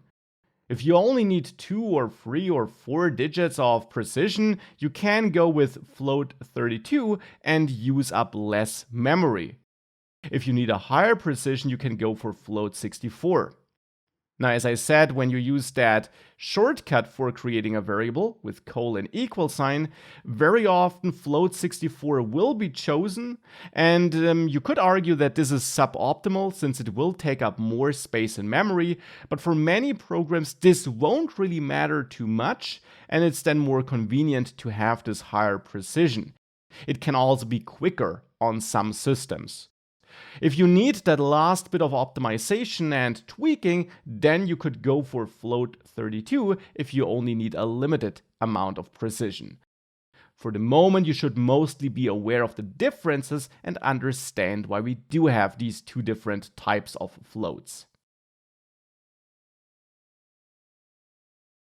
Now that we learned about strings, integers, and floats, let me quickly dive into a couple of other key value types which we'll see throughout this course. For example, there is the bool or boolean value type. And this is a value type that can only hold two possible values, and that would be yes, no, or to be precise, the concrete values that can be stored are true, false. But we use boolean values in any cases, in any operations where we need a yes or no answer, since we only have these two possible values, true and false. And that will especially become important later once we start working with control structures, a feature which we will explore at a later point of time in this course. Right now, I already want to dive into runes and bytes. And these are two kind of related or similar value types that can be a bit confusing, but actually shouldn't be. Bytes are the smallest possible storage unit we have in computing, and we can store single bytes in variables as well.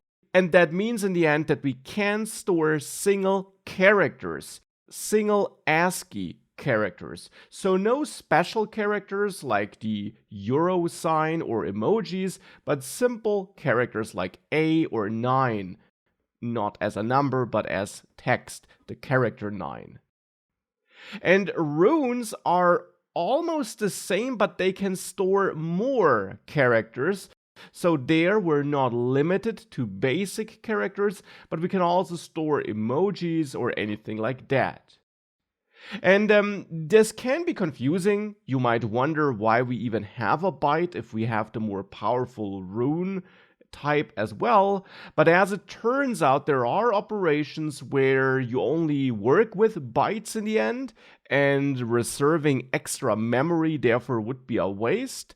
And in general, you will see examples for the usage of bytes and also sometimes runes as we progress in the course.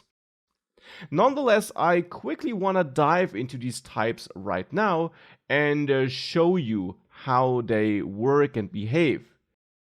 And for this, still in this first app main function, which now became rather big, I'll add a new variable and I'll name this variable first rune and make it of type rune by adding the rune type after the name. And then we can create such a rune value by using single quotes. And this is now really important. It has to be single quotes.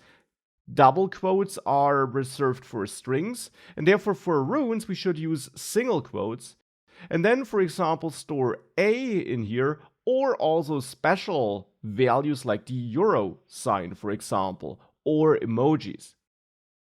And then we can still print this and print the first rune and see what that gives us.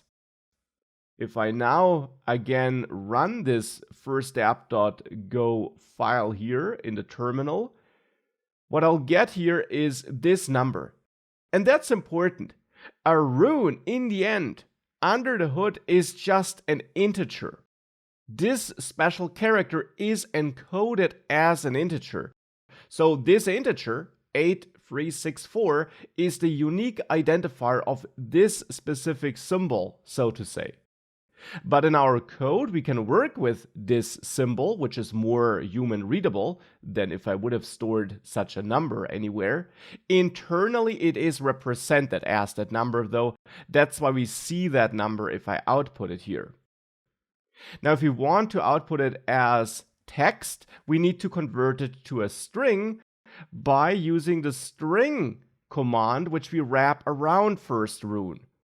Just as we used the float64 command around lucky number to convert this integer to a float, we can now use the string command around this rune to convert this rune, which, as I just explained, is internally represented as a number, back to a human readable string.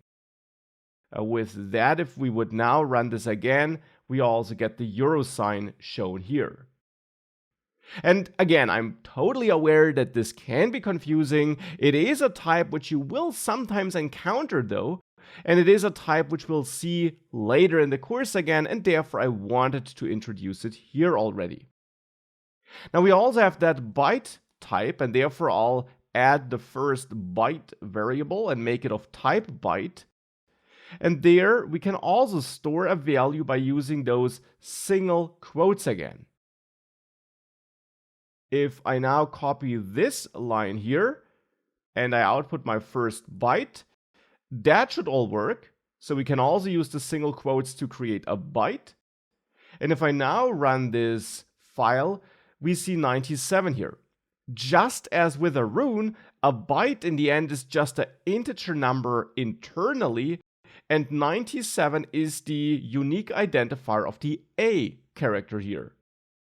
Still, for us in our code, we have the human readable version with the A text. Internally, it's represented as this number.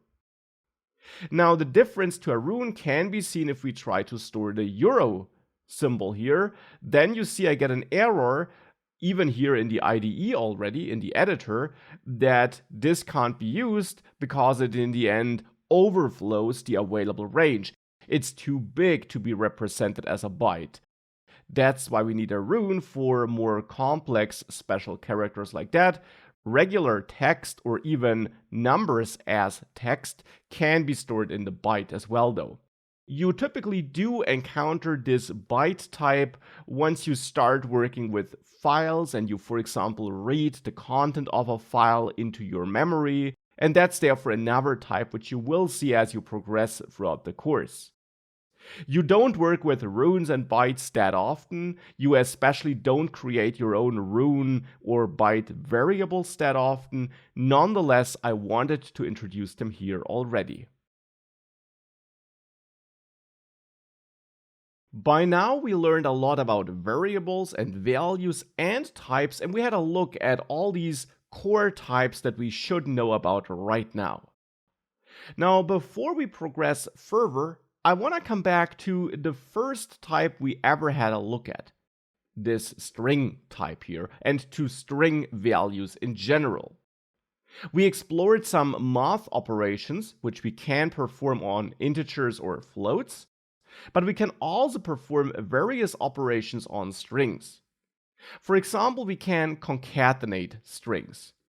For this, I'll go down there again to the end of this first main function here, and I want to create another variable which I'll name first name, and I'll use the := operator to create and initialize this variable in one step and let Go infer the type for me.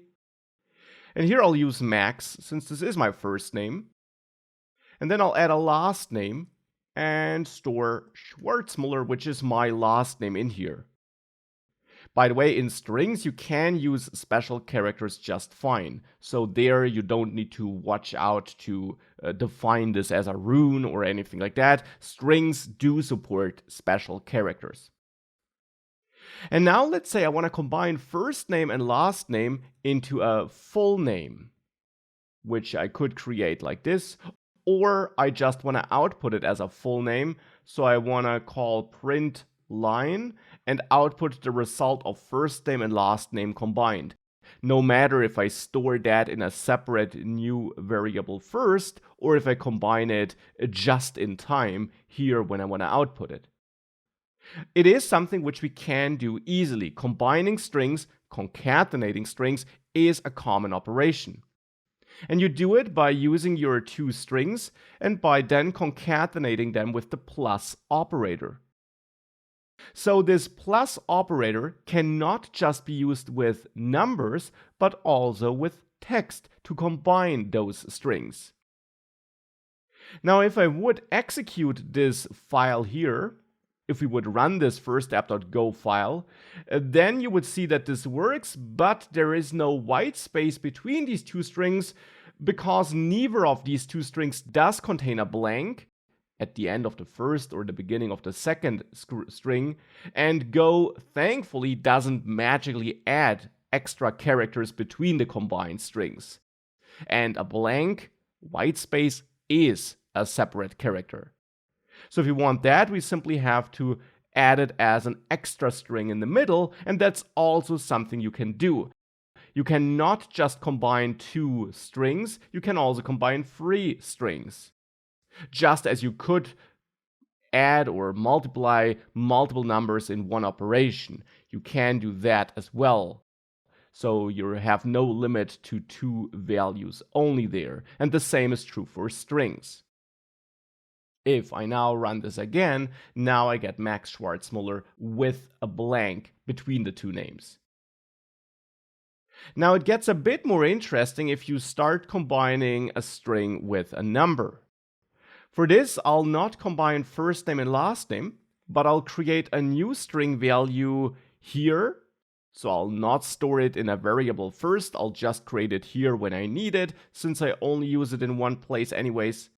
And I'll store 9 in there. Now, this is a number, but from the type perspective, it's a string. It's between double quotes. So it's not an integer, it's a string. Just to us humans, it's the number 9. Now, let's say we want to add 1 here. If I add +1, if I type +1, I get an error, and the error is that now I'm trying to perform an operation that involves an integer and a string. And operations with such mixed types are simply not supported. It's kind of comparable to what we had before with the float, where we also had to convert the integer to a float first before we could derive a float as a result. Now here we have kind of a comparable problem when we try to add a number, an integer, to a string. And that would be the same if this would be a float, of course. You can create a float by just adding a dot here in the number, and then this would still not work. Here, to fix this issue, we would have to convert this string to a number first. Now, there is an int command which we could try to wrap around this string, but this actually won't work. The reason for that is that we as a human know that 9 as a string could be converted to the number 9, but what if that would be max? How would you convert this to a number? Now, Go doesn't look into your string and check whether it is a human readable number or not, and therefore it always assumes that this conversion might fail, and that's why this kind of conversion is not allowed like this. Instead, there is a separate package that can help us with conversions like that, which will help us parse strings and convert them to numbers. But we'll dive into this package a little bit later. For the moment, I just want to highlight this problem that mixed types can't be combined in operations, but that you instead have to decide for one type and then combine those values with supported operators, like we do it here with the string concatenation or in earlier examples with default math operations. Here I'll comment this out since this would cause our program to crash. Also related to strings and string operations are the different commands, functions, which are exposed by the FMT package. Up to this point, we always worked with println, but there are a couple of other functions available as well, which can also come in handy from time to time. The format package offers a broad variety of functions, of commands that we can execute that help us format and or output text. For example, we have a group of print commands, and here we see the println command at the very bottom, which we used all the time. But there are other print commands available as well. For example, just print without ln and printf, which works a bit differently, and we'll dive into it in just a second. And there also are other command groups made available by the FMT, the format package. For example, the sprint commands, sprint, sprintf, and sprintln, and the fprint commands. Now, the difference between these different groups is that the left group, print, printf, and println, directly output a value in the command line, so that we can see some output if we run our Go command. Sprint, on the other hand, instead produces a new string that we can, for example, store in a new variable. So that will not output it, it will just produce a new string. And fprint also produces a new string, but then writes it with help of a so-called writer, which is a bit more advanced, but for example can be used to write into a file or send back a HTTP response. We'll explore it later. Now, besides the different ways of doing something with that string, key differences inside of these groups are also how that string is formatted, because that's another thing those different commands do. For example, the println command and all these commands from the different groups that end with ln formats the output such that a new line is entered thereafter. So if you print ln multiple times after each other, as we did it in our code in this section already, then every output receives a new line. If you just use print, that would not be the case. There would be no line break added into the formatted string. With println, it is. But especially powerful are the printf, sprintf, and fprintf functions here, because they give you full control over how a string should be formatted. And let me show you what I mean and how that works. At the moment, we always used println to simply just output a string like that. Now, what if you want to embed a value into some rich text? For example, here I could create a full name variable instead of outputting it just in place here, and create that variable like this. Now, of course, I can print full name. But what if I want to say, hi, my full name is, and then I want to output full name? We can do this by creating a new string just in time here, where I say, hi, my full name is, and then I concatenate full name like that. This white space here is also important so that there is some space between is and the full name. If I do that, and I then run this again, I do see this sentence down there. This works and is fairly trivial here. It gets more annoying if our variable is not at the end or beginning of the sentence, but in the middle of it.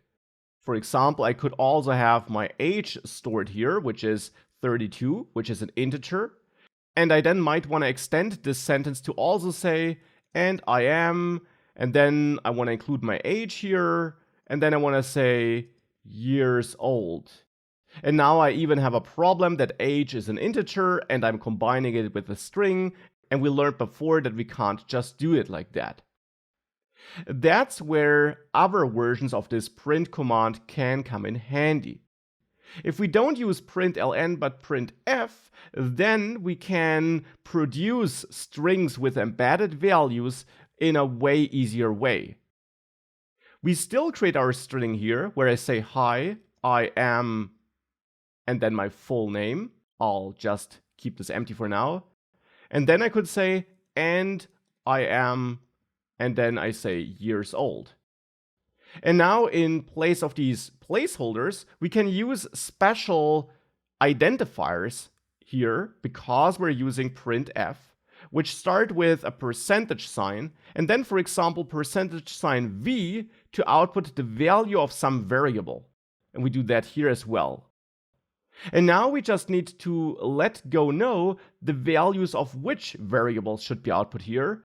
And we simply add those extra variables in the same order as we're referring to here in the string as extra arguments, as it's called, to that printf function by adding a comma, and then the first variable, which value we want to output here in that first place, which is full name, and then the second variable, age, separated by another comma.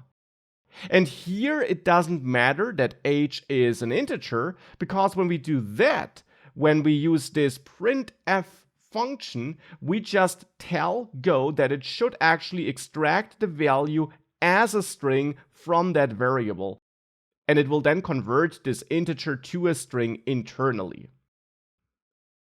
If we now save that and we run this again, we have that same sentence as before, with that integer included as well, and we get that with help of this printf function, which allows us to output a text, a string, with dynamically injected values. And it's not just values which we can inject, though that is a very common use case. You can also inject other pieces of information, for example, the type of a variable.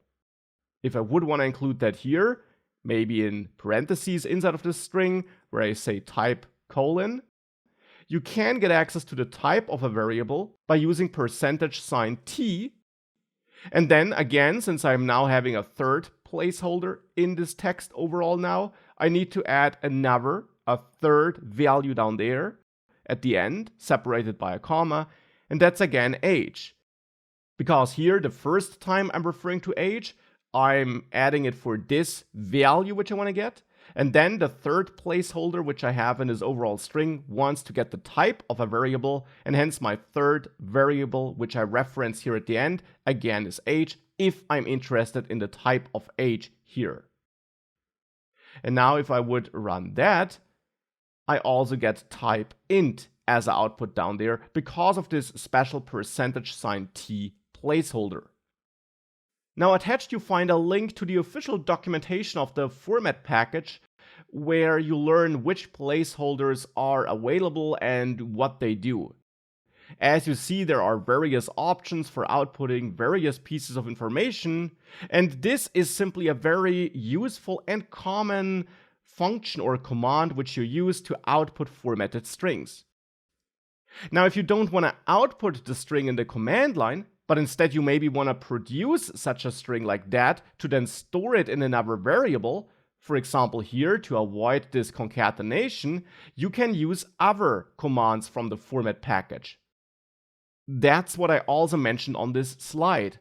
For example, the group in the middle, sprint, sprintf, and sprintln, also produces strings but does not output them in the command line immediately, but instead returns them so that you can store them in new variables or existing variables. And we could utilize this here when we create full name. Instead of creating it as we did before, which maybe is a bit inconvenient, we could use format sprint or sprintln if we want to force a line break thereafter, and then just add our different strings as comma separated values here. First name, comma, then the white space, and then last name. That would be one way of doing it. Or we use sprintf, and instead we use the same formatting syntax we have down there, where we simply have the first value, then a white space, then the second value, and then we have first name and last name as comma separated values at the end. If I do that and I then run this, I still get I am Max Schwarzmuller, so I still get my full name here, but now it's created with help of sprintf. And since that returns the string instead of outputting it in the command line, we can store that returned string in that full name variable. And these are a bunch of very common operations which you'll see all the time when you work with Go, and therefore also throughout the course, which is why I wanted to get them out of the way here. You should understand what this format package in general does and why we have println, printf, and then also sprintf and sprintln and so on. It's only the last group here, fprint and so on, which you don't need to understand 100% yet, since we'll see that in action a little bit later in the course. We gained more knowledge, and again it's time to practice what we learned. Here's another exercise for you, and again you find the exercise 2 zip file attached, which contains this instructions text file. Extract it, add it into a brand new empty folder or wherever you want to do your exercises, and then follow these instructions. You should first of all create a new Go code file and initialize it as we did it before in this section as well. And then in task number 2, I want you to create 2 new variables in that file. The first variable should hold the number pi, and you should name the variable appropriately and store 3.14 in it. The second variable should be the radius of a circle and should hold a value of 5. And you should make sure that you pick appropriate types for those variables if you don't let Go infer them anyways. If you do, then of course go with those inferred types. Now in task number 3, you should then calculate the circumference of a circle. Oops, that should be circle. And you find the formula here, in case you forgot it from your math class. And you should store that circumference in a new variable with an appropriate name. Now also output that value in the command line thereafter, and of course make sure that that value is correct. And you might have to do some type conversions here. Well, basically apply what you learned over the last lectures. As a side note, you might see a tiny precision issue once you output the result. You can ignore that. In task number 4, I then want you to format the output a little bit. And you should basically output a string that says something like this. So some longer text. And x and y should of course not be x and y, but concrete values, which are part of that string. And you might need to look at this URL to find out how you can output a number with decimal places, such that only 2 decimal places are shown. Or you scroll to the bottom of this file, there you'll find the solution as well. These are my tasks for you. Again, it's only what you learned in the last lectures, but definitely try it on your own first, but then also have a look at my solution to compare yours to it. So, let's now solve this together. And for this, I'll start by adding a new file here, exercise.go in the exercise 2 folder. And I'll add the package entry. Package here actually will be main. And I'll add the func entry here and the function, the main function, like this. That's task number 1. Task number 2 is that we should add 2 variables to the file, the number pi and the circle radius. And for this, I'll add a new variable named pi and use this shortcut for storing 3.14 in it. Now, Go then automatically infers that this is of type float64, since you do create floats by adding a dot after the integer part and then adding the decimal places. Alternatively, you could of course also have done something like this here if you wanted to, or maybe even switch to float 32, which would be sufficient here for only 2 decimal places. Now I'll go for this shortest possible approach though. And then we should also store the radius, that's the other variable we should create, and should store a value of 5 in it. And therefore here I'll do that like this, and here Go infers a type of int, which is fine, because this is a number without decimal places, so using an integer makes sense. We could force it to be a float by adding .0, then it would still be 5, but it would be a floating point number, since it has a decimal place, as you can see here, but there really is no reason to do this here, so I'll go back to just 5 like that. In task number 3, we should now use these variables to calculate the circle circumference and store it in a new variable. And therefore, I'll add this new circumference variable, again using the shortcut, and that is 2 times pi times radius. And here we now have a problem which we in the end faced before in this section as well. We have mixed types. Here, in the end, we combine float64 with int, and that does not work like that. So in order to make it work, we have to convert one of the 2 numbers. And here it's up to you how we want to make that conversion. We could convert pi, which is a floating point number, to an integer by using the int command. We haven't used that before, but just as there is a string command and a float64 command, there is an int command for converting floats to integers. Now we could do that, and that would work. We could now output circumference, but this would in the end then lead to 2 times 3 times 5, since the int command basically just cuts off the decimal places and just gives us the integer part of the number.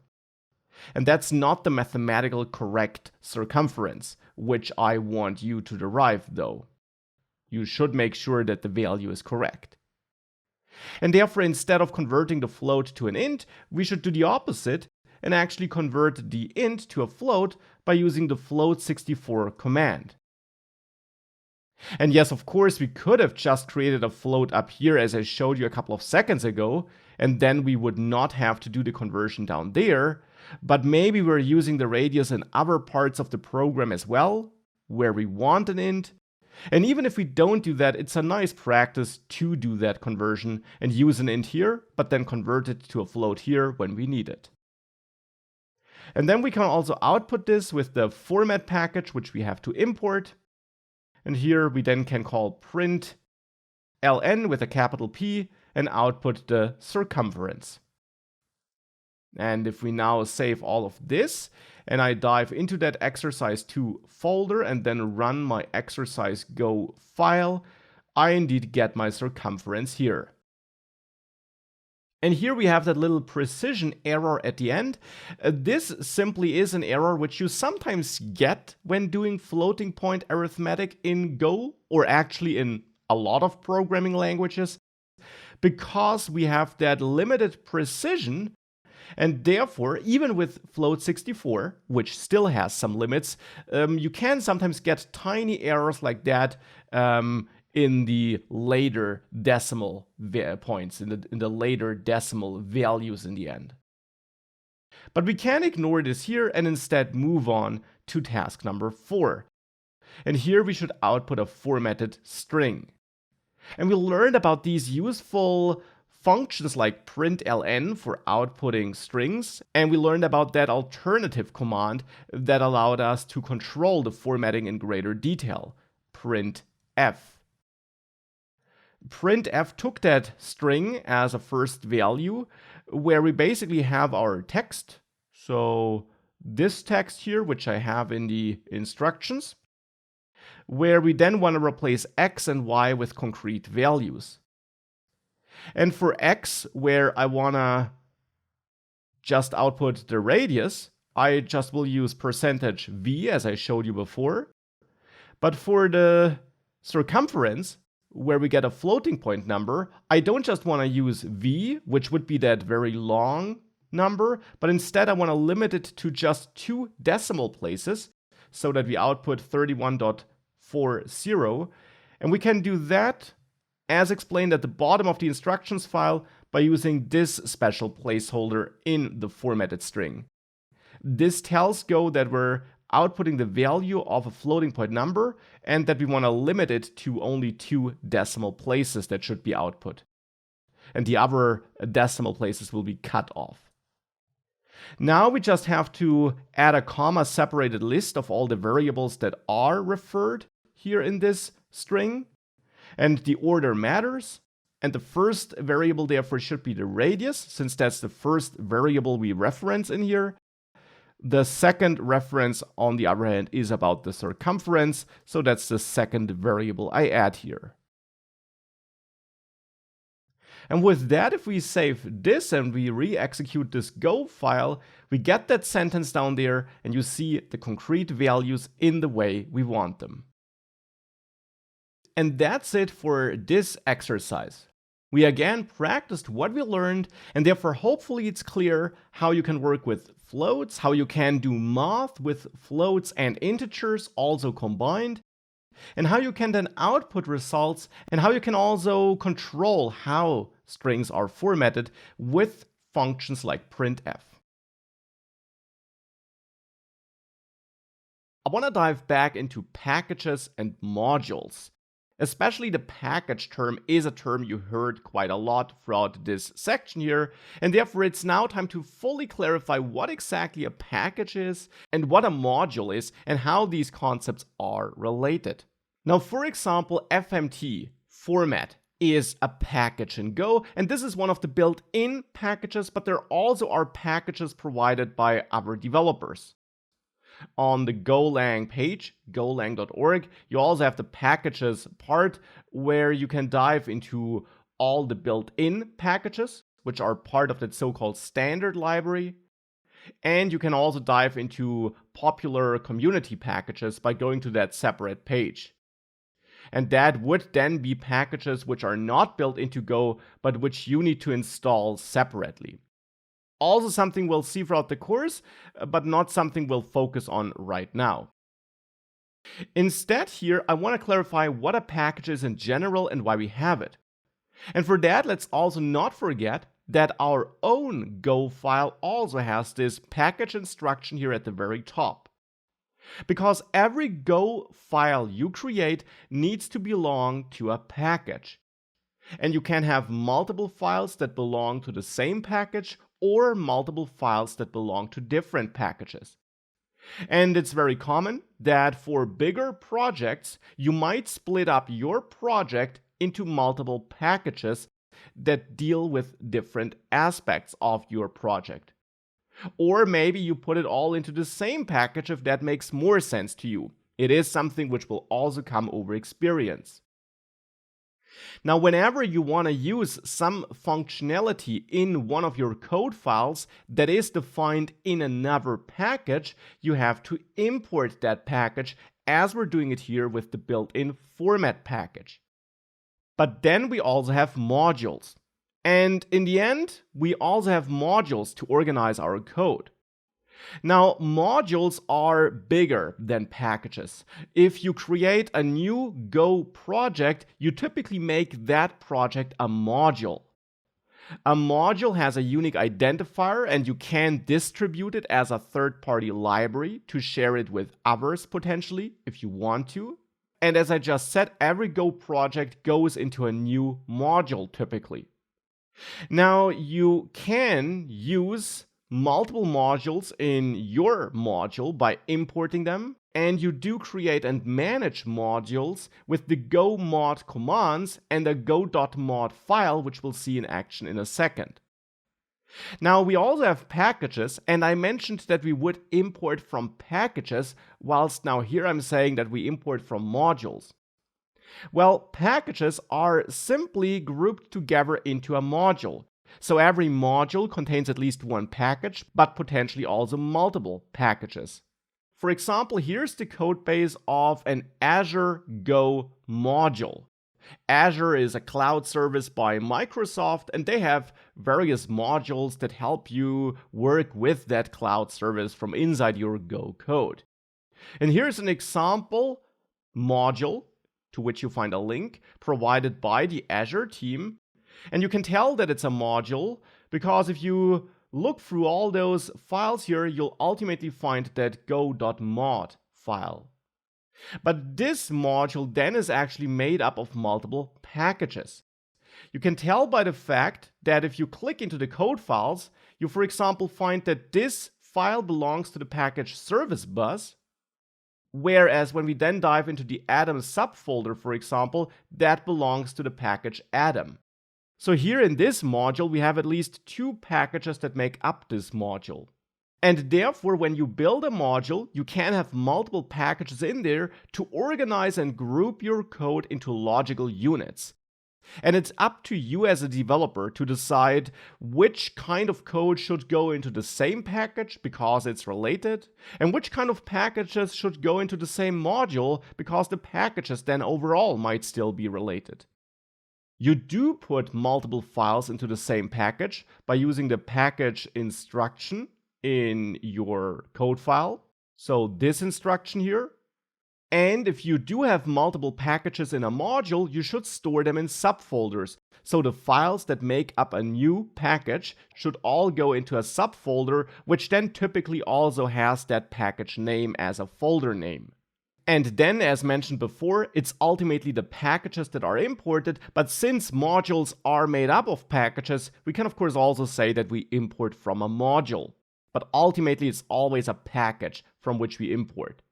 Now that could be super confusing at this point, and therefore in the next lecture we'll see an example of how we could create a module here and how we could then add multiple packages in that module and how we can then import from our different packages.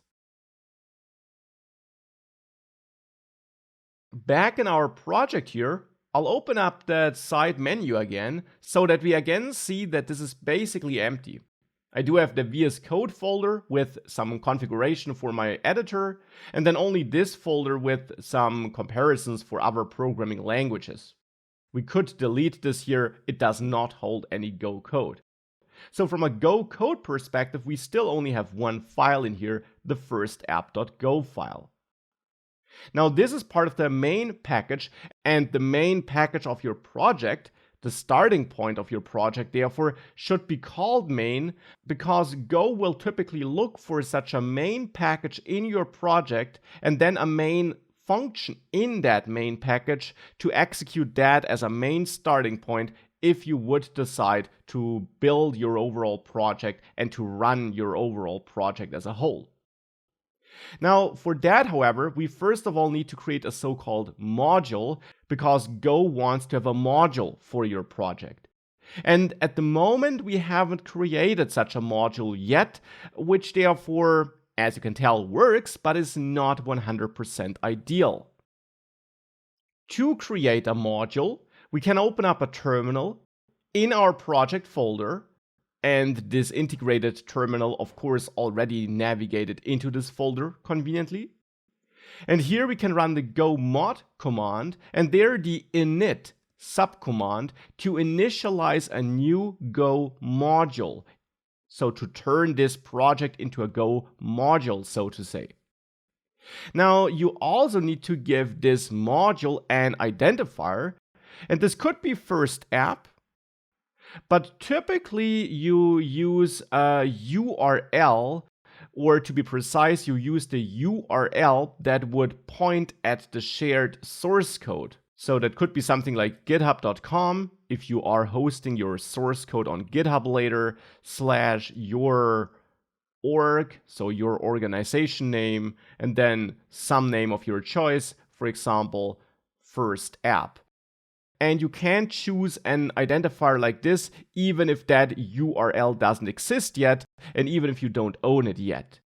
But if you ever plan on distributing your modules, this should be the URL under which your source code can be found, because that can then later be used by other Go programs to download and import your functionality into other projects. But that's a little bit too advanced right now, so for the moment I'll just come up with some random name like this one and hit enter. Now this created a new Go module, and you can tell that it did that because we now have that go.mod file. In this file, we now have that name which we chose, and we have the Go version that was used or that is installed on our system right now. This can be useful if you ever want to share a module that might be using a slightly older version of Go. Then you can log in that version here.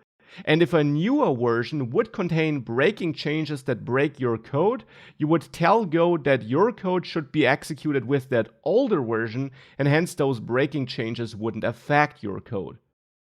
But here I'm fine with logging in that currently latest version. Now that's all we need to do to turn this into a module. Inside of our code file, nothing changed.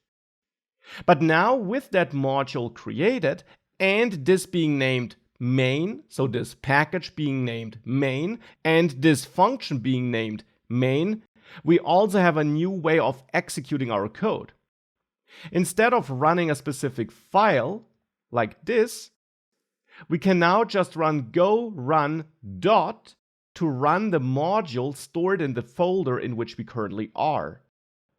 And if I do that, you see it still works, because we turned this into a module, and in there we have a main package named main, which is important because that's what Go is looking for with that main function. So now that's a little bit of a shorter way of executing our code, our module code, with go run dot. And therefore, of course, we must only have one main function in our main package. Now, speaking of that, let's now see how we could split our code across multiple files and then also potentially across multiple packages. Let's say we want to split up our code. I'll keep that one main function in first app.go, and we must also only have one main function, but I want to extract this variable and actually remove it from here and move it into a separate file, just to show you how you could split your code across multiple files that, for the moment, belong to the same package. For that, we could cut this variable here, and then you can always also create a variable outside of a function. However, then not with this shortcut here, but instead then you have to use the var keyword and then also, of course, define the type, though you can also omit it here and let Go infer the type if you assign a value instantly like this. That would have worked inside of the main function before as well. Now I'm doing it here. So that's how we can create a variable that's not bound to a specific function, but globally available in this package. And hence, we can still use it inside of the function. Here I've formatted the code and saved this file. And if I now run this module, everything still works and we still see hello world, because now we're still referring to that variable, but it's now a global variable defined outside of the main function, but then used inside of the function. But that works as long as we don't use the shortcut.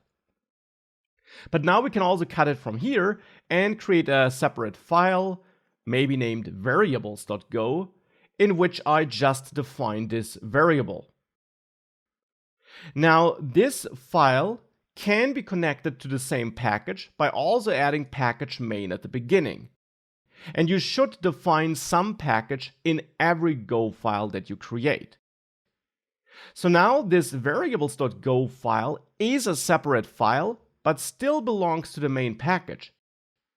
And if you do that, Go is still fine, and you can still refer to that variable in that other file, so in the first app.go file, and it will automatically combine these different files that belong to the same package behind the scenes once you run your code.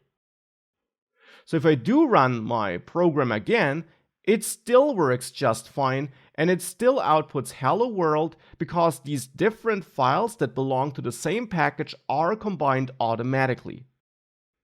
And that can be very convenient because if you have a file that is becoming rather big and you want to split up your code into multiple files for readability reasons, you can easily do that with help of the package instruction as long as you use the same package name.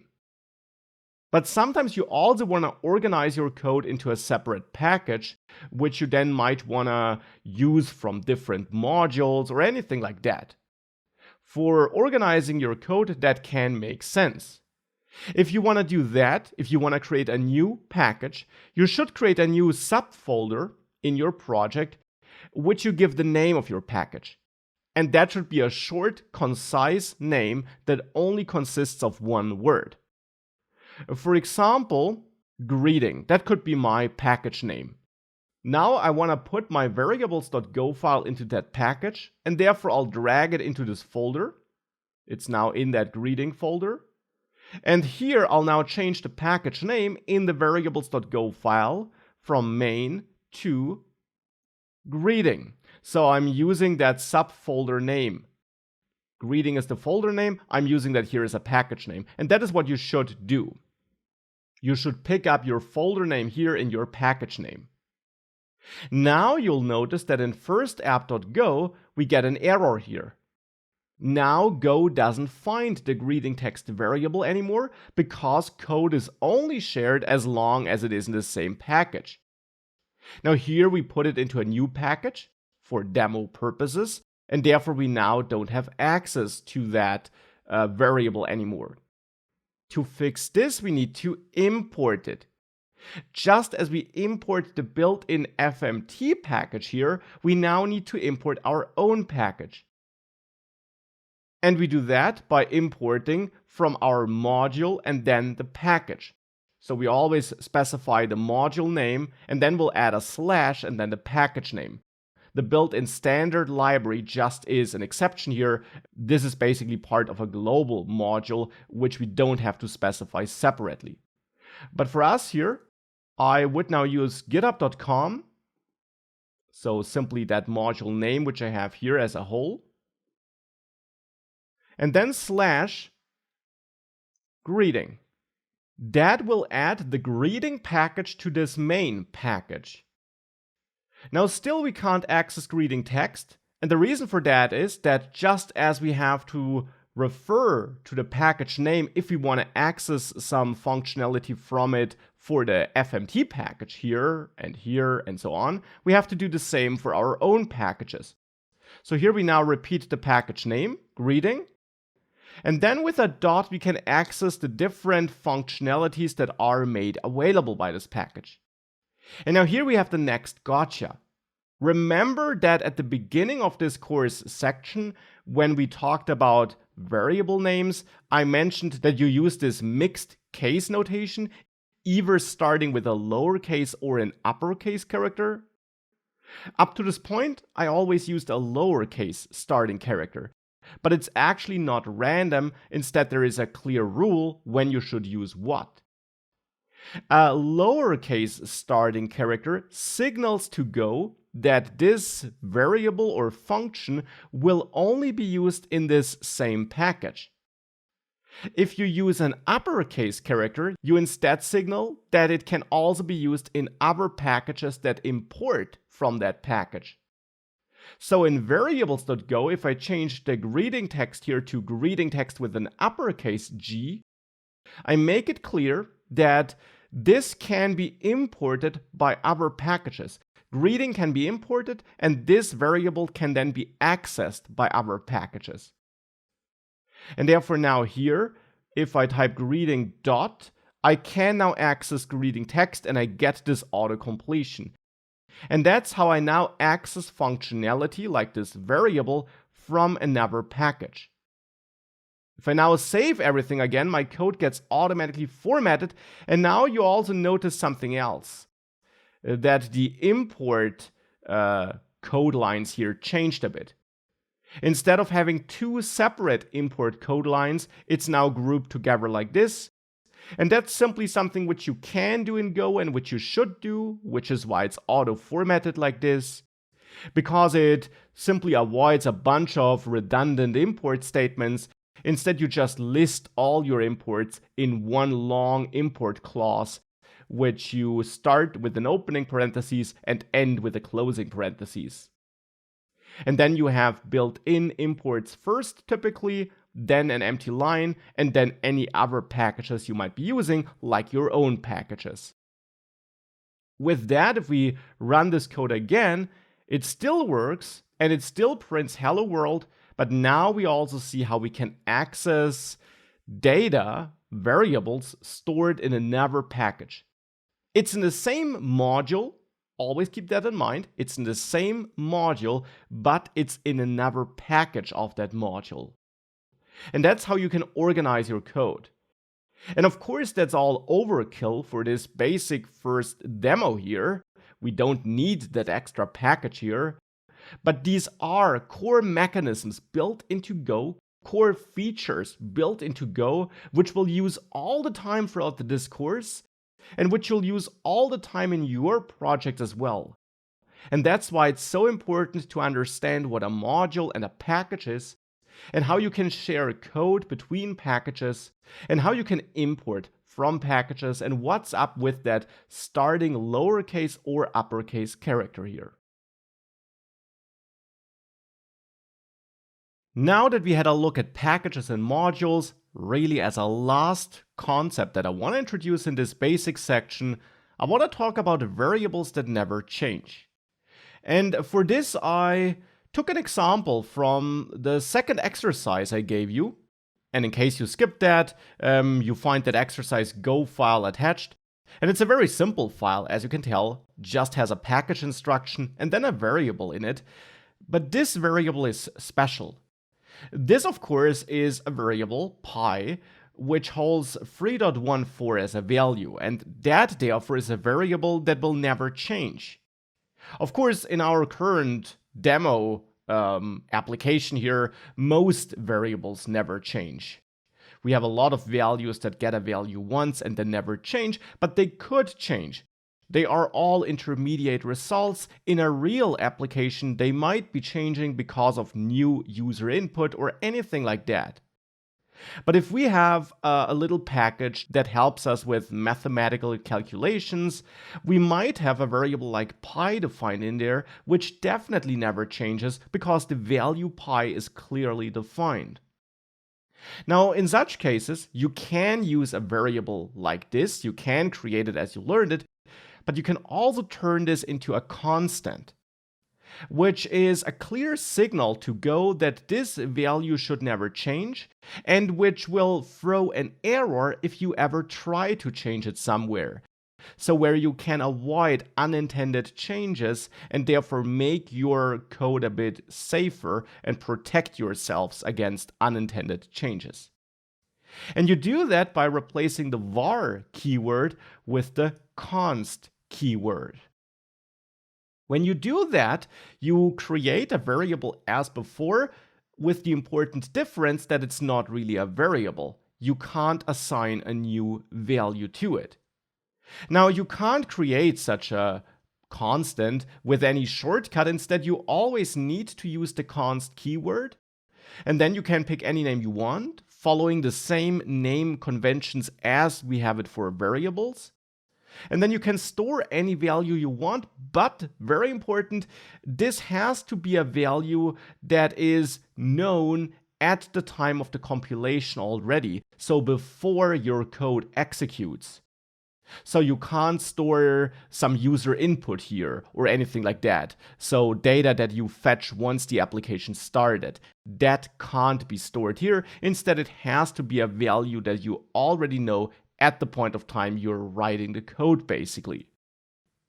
But with that, you can then use this constant just as you use variables. For example, in firstapp.go, at the bottom, I'm outputting it here. I'm outputting pi. I'm doing it like this since they are in the same package, so no import is needed. And with that, we make it very clear that pi doesn't ever change. And if we try to assign a new value, we therefore get an error where we learn that it's a constant and therefore we're not allowed to assign a new value to it. And that can harden our code. It can make our code a bit safer. And especially if we work on a bigger project and or in a bigger team, we might want to lock down certain variables to avoid unintended changes that could break other parts of the program. And constants are a useful feature for that. Now that's it for this basics course section. It was a huge section, lots of concepts, a lot of explanations, but this is the foundation you need to build any Go program. So make sure you understood all those concepts, because we learned how a Go file is generally structured, that we have this concept of modules and packages, and that we can split our code across multiple files that belong to the same package or that belong to different packages, that we have to import functionalities from other packages if we want to use them in another file. And we learned about all the key basics, the fundamentals like variables, values, and value types like strings and integers and floats. We learned how to do mathematical operations and that sometimes we need to convert values from one type to another type in order to work with them correctly. We also learned about outputting data with help of println, or how to output or create strings in a more formatted way with greater control with help of the printf functions which are built into the format package. And we learned how those worked as well. We also, of course, did have a look at more exotic data types like runes and bytes, but we'll see them again later in the course once we need them. For the moment, it's enough if you heard about them. Now, we did, of course, also learn a lot about the Go syntax in general, that we omit semicolons even though they are added behind the scenes, how you should name your files and your variables, like this using mixed case. And we learned that the naming should not just be descriptive, but that it also signals whether something can be used in other packages as well. Starting with a lowercase character, you can only use that variable or function in the same package.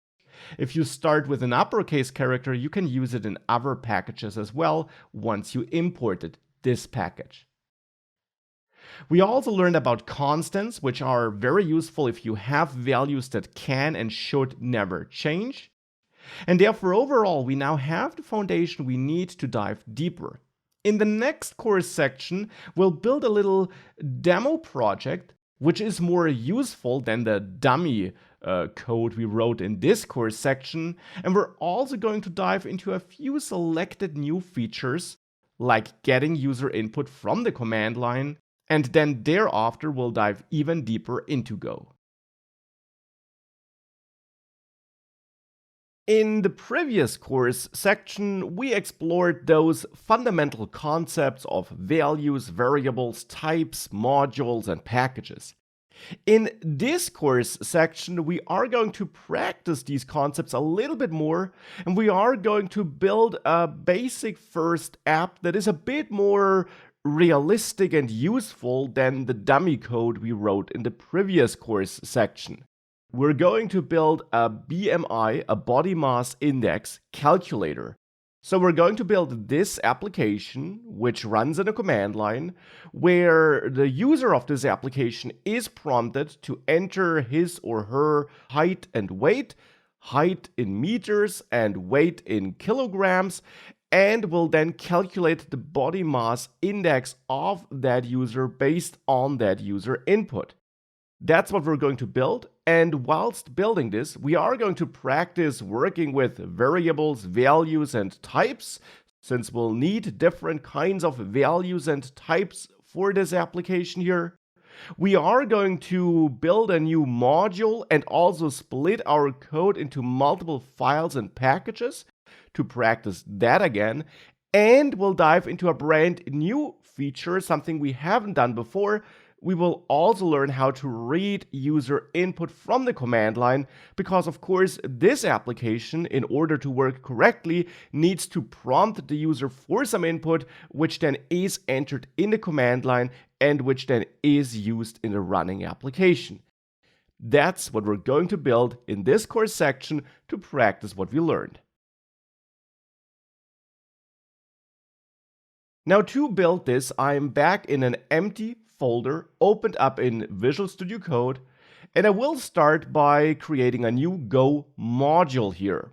So before I even add any Go code, I'll turn this into a module.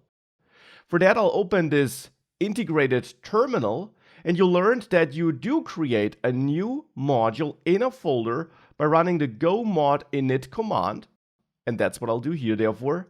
And then we have to give this an identifier, and I will again use github.com/ and then I'll pick /m Schwarzmuller, which is my name, my organization name here, and then BMI for body mass index. Now again, this identifier is generally up to you. It doesn't matter too much right now. If you should ever plan to distribute your Go project as a library others can download, you need to use an identifier that actually leads to your source code, so that leads to the actual GitHub repository you might be using for hosting the source code.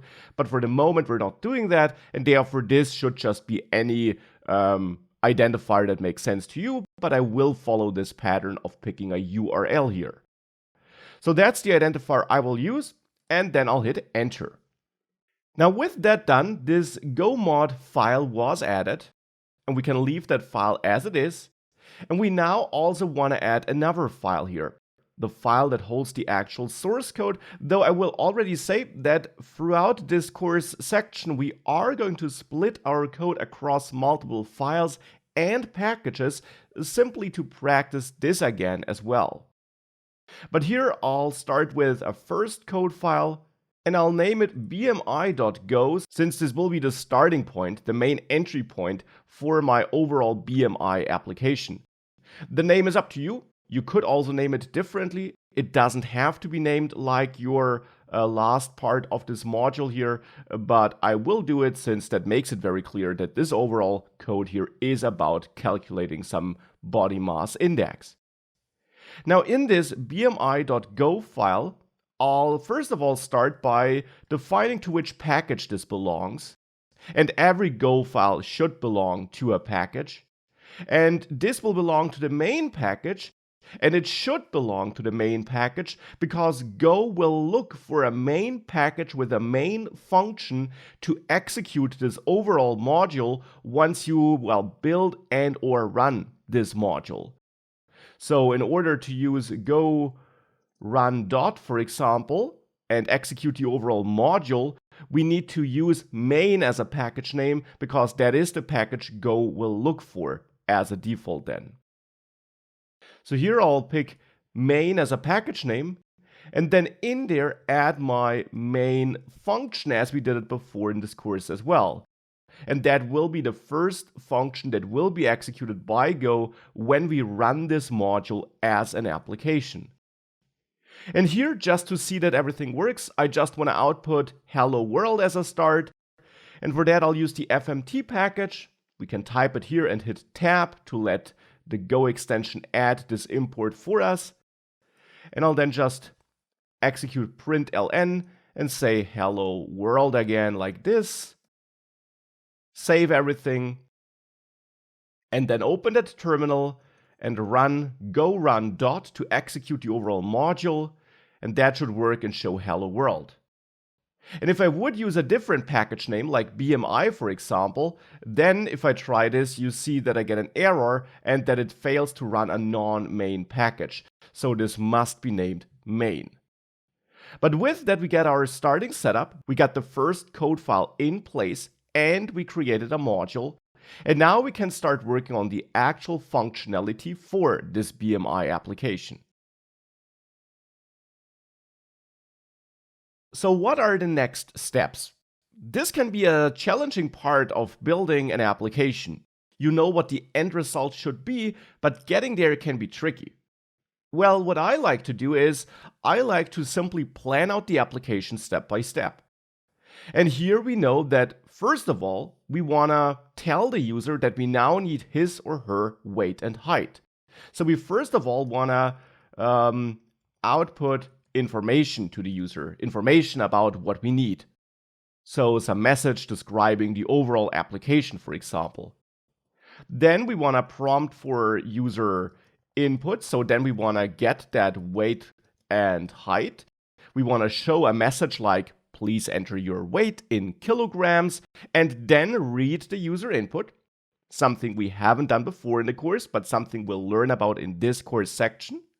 Then as a next step, we want to save that user input in variables so that we can use it in calculations.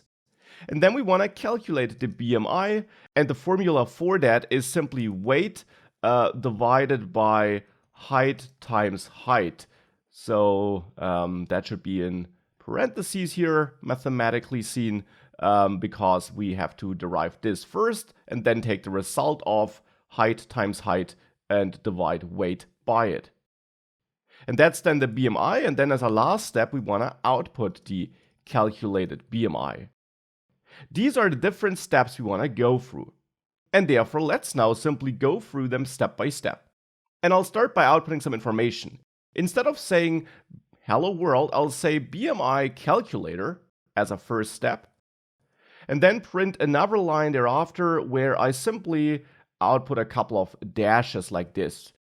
So this is basically just showing some title for our application then, and then a little separator. Now below that, I want to prompt the user for input, and I want to read what the user entered. So here I want to again print something, but now not println, but just print to not add a line break, because actually I want to show a message and then accept the user input in the same line as I showed this message. So here I want to say, please enter your weight in kilograms, then a colon and then a white space, and then thereafter the user should enter his or her weight. And of course we want to do the same for the height, which we want to get in meters.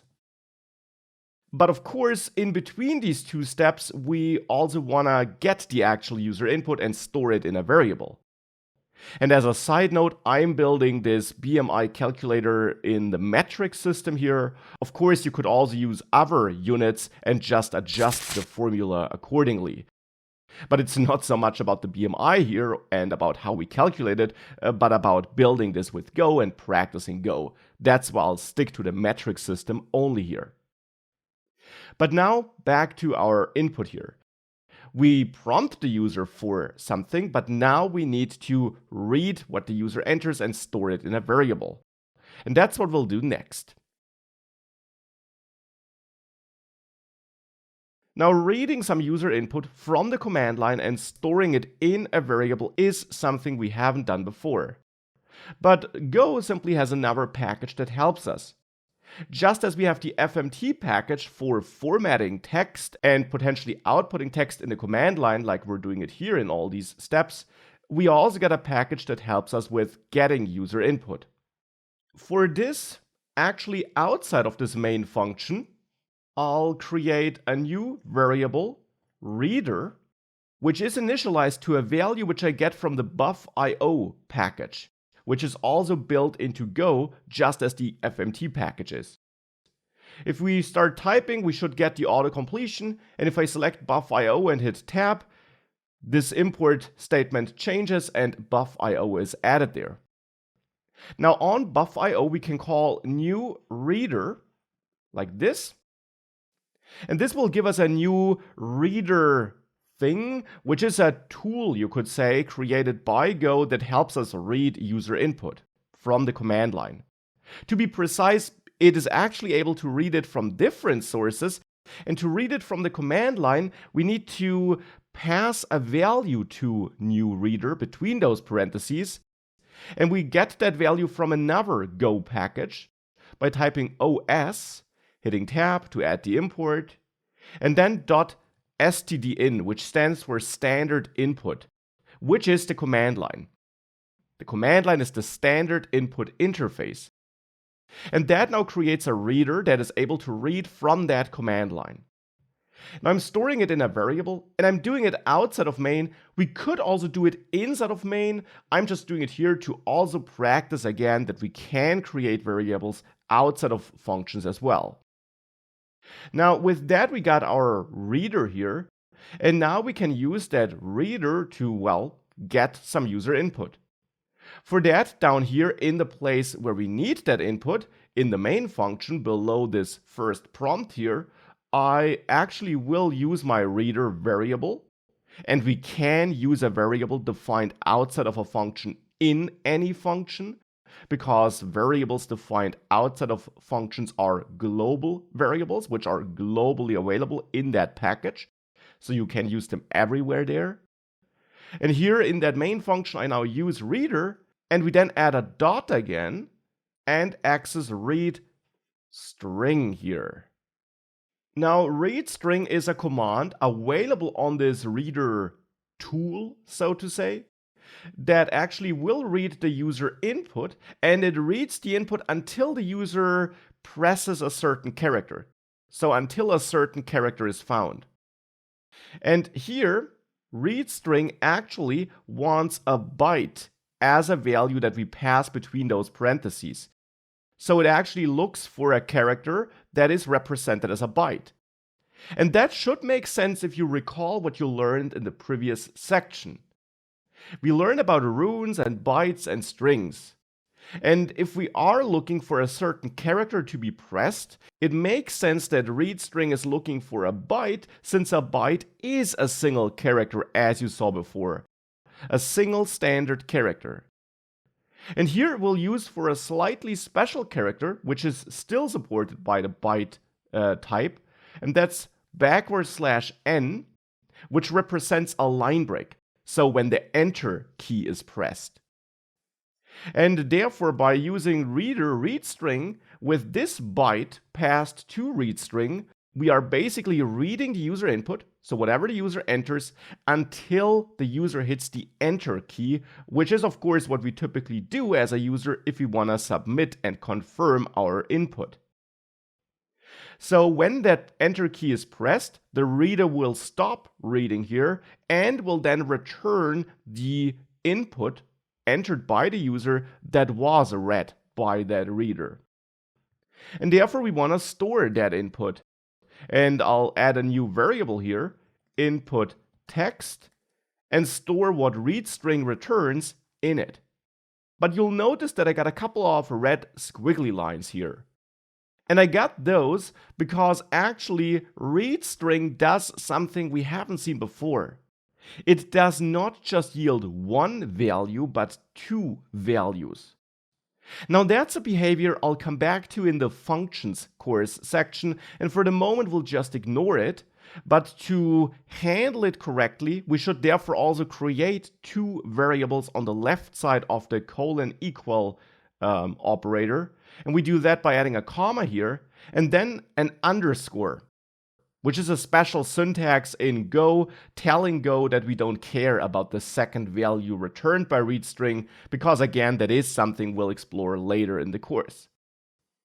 This, however, will give us access to the entered value, the input text, and we can then work with that.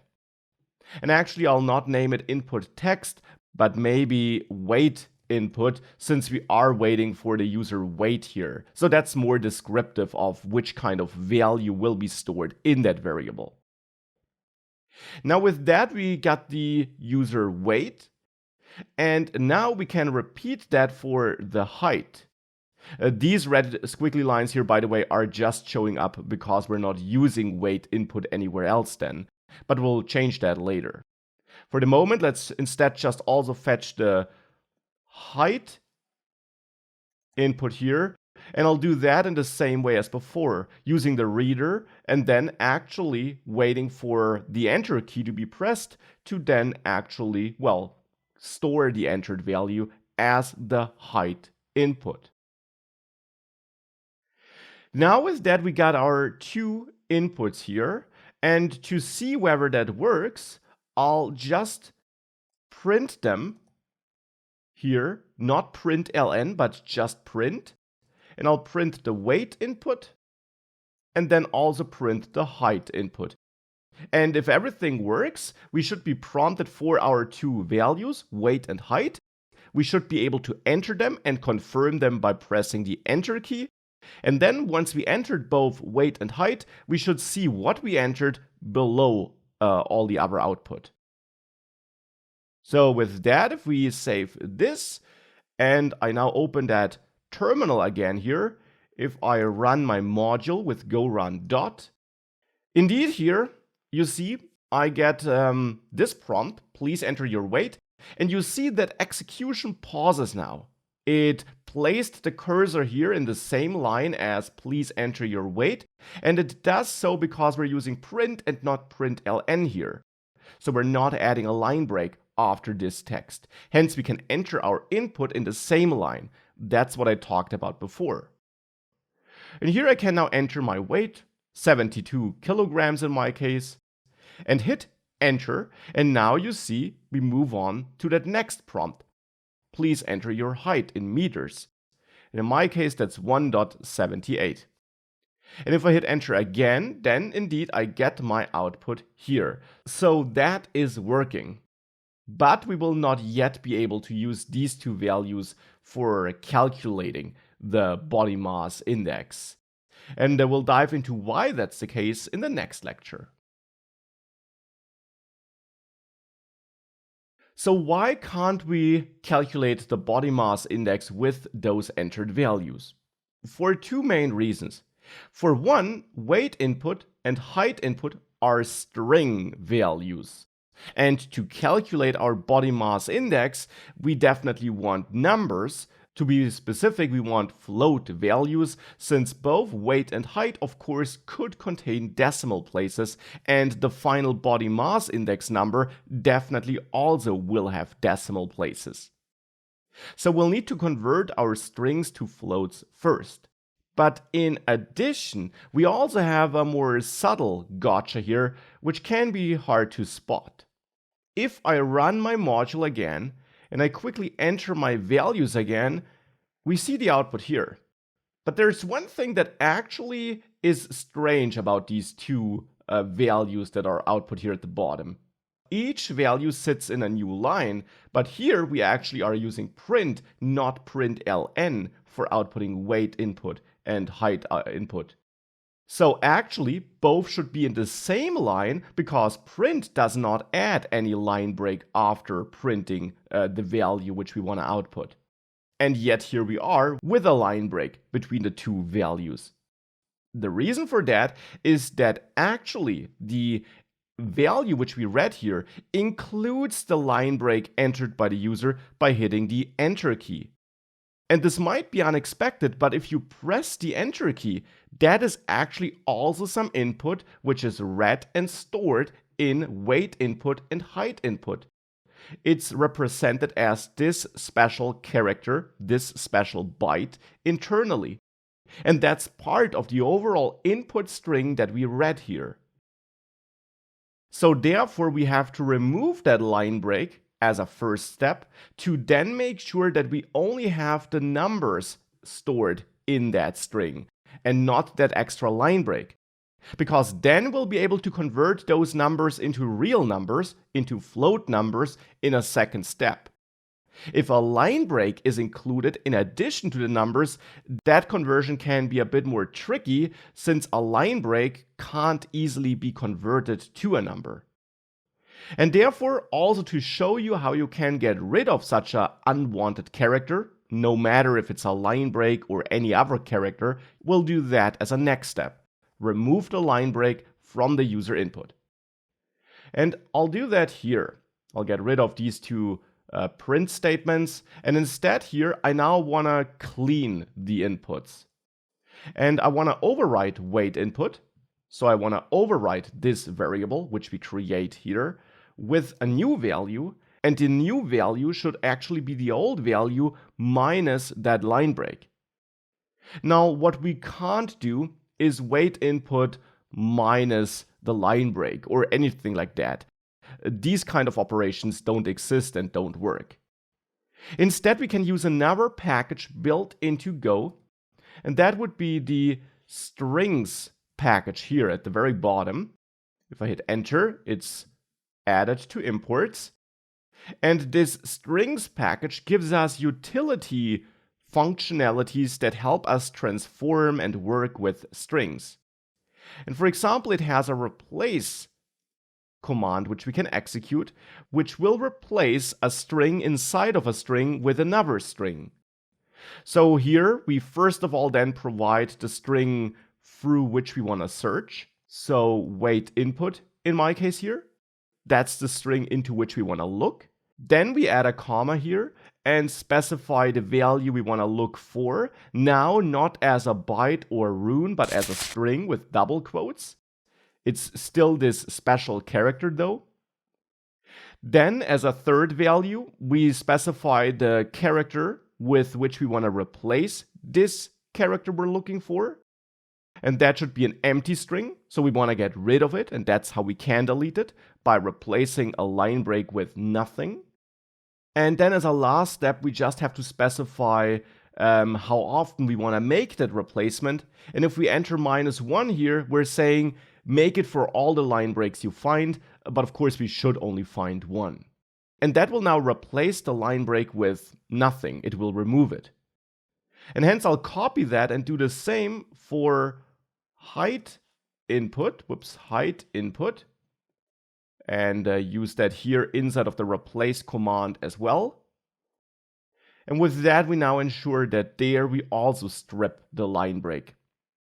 And now with that, if we would again output this with print, if we output weight input and then also height input here, and we then run this module again, we would now see that if I enter my two values, now actually they are output in the same line without any white space or line break in between, as it should be the case for print, because print does not add any line break or white space.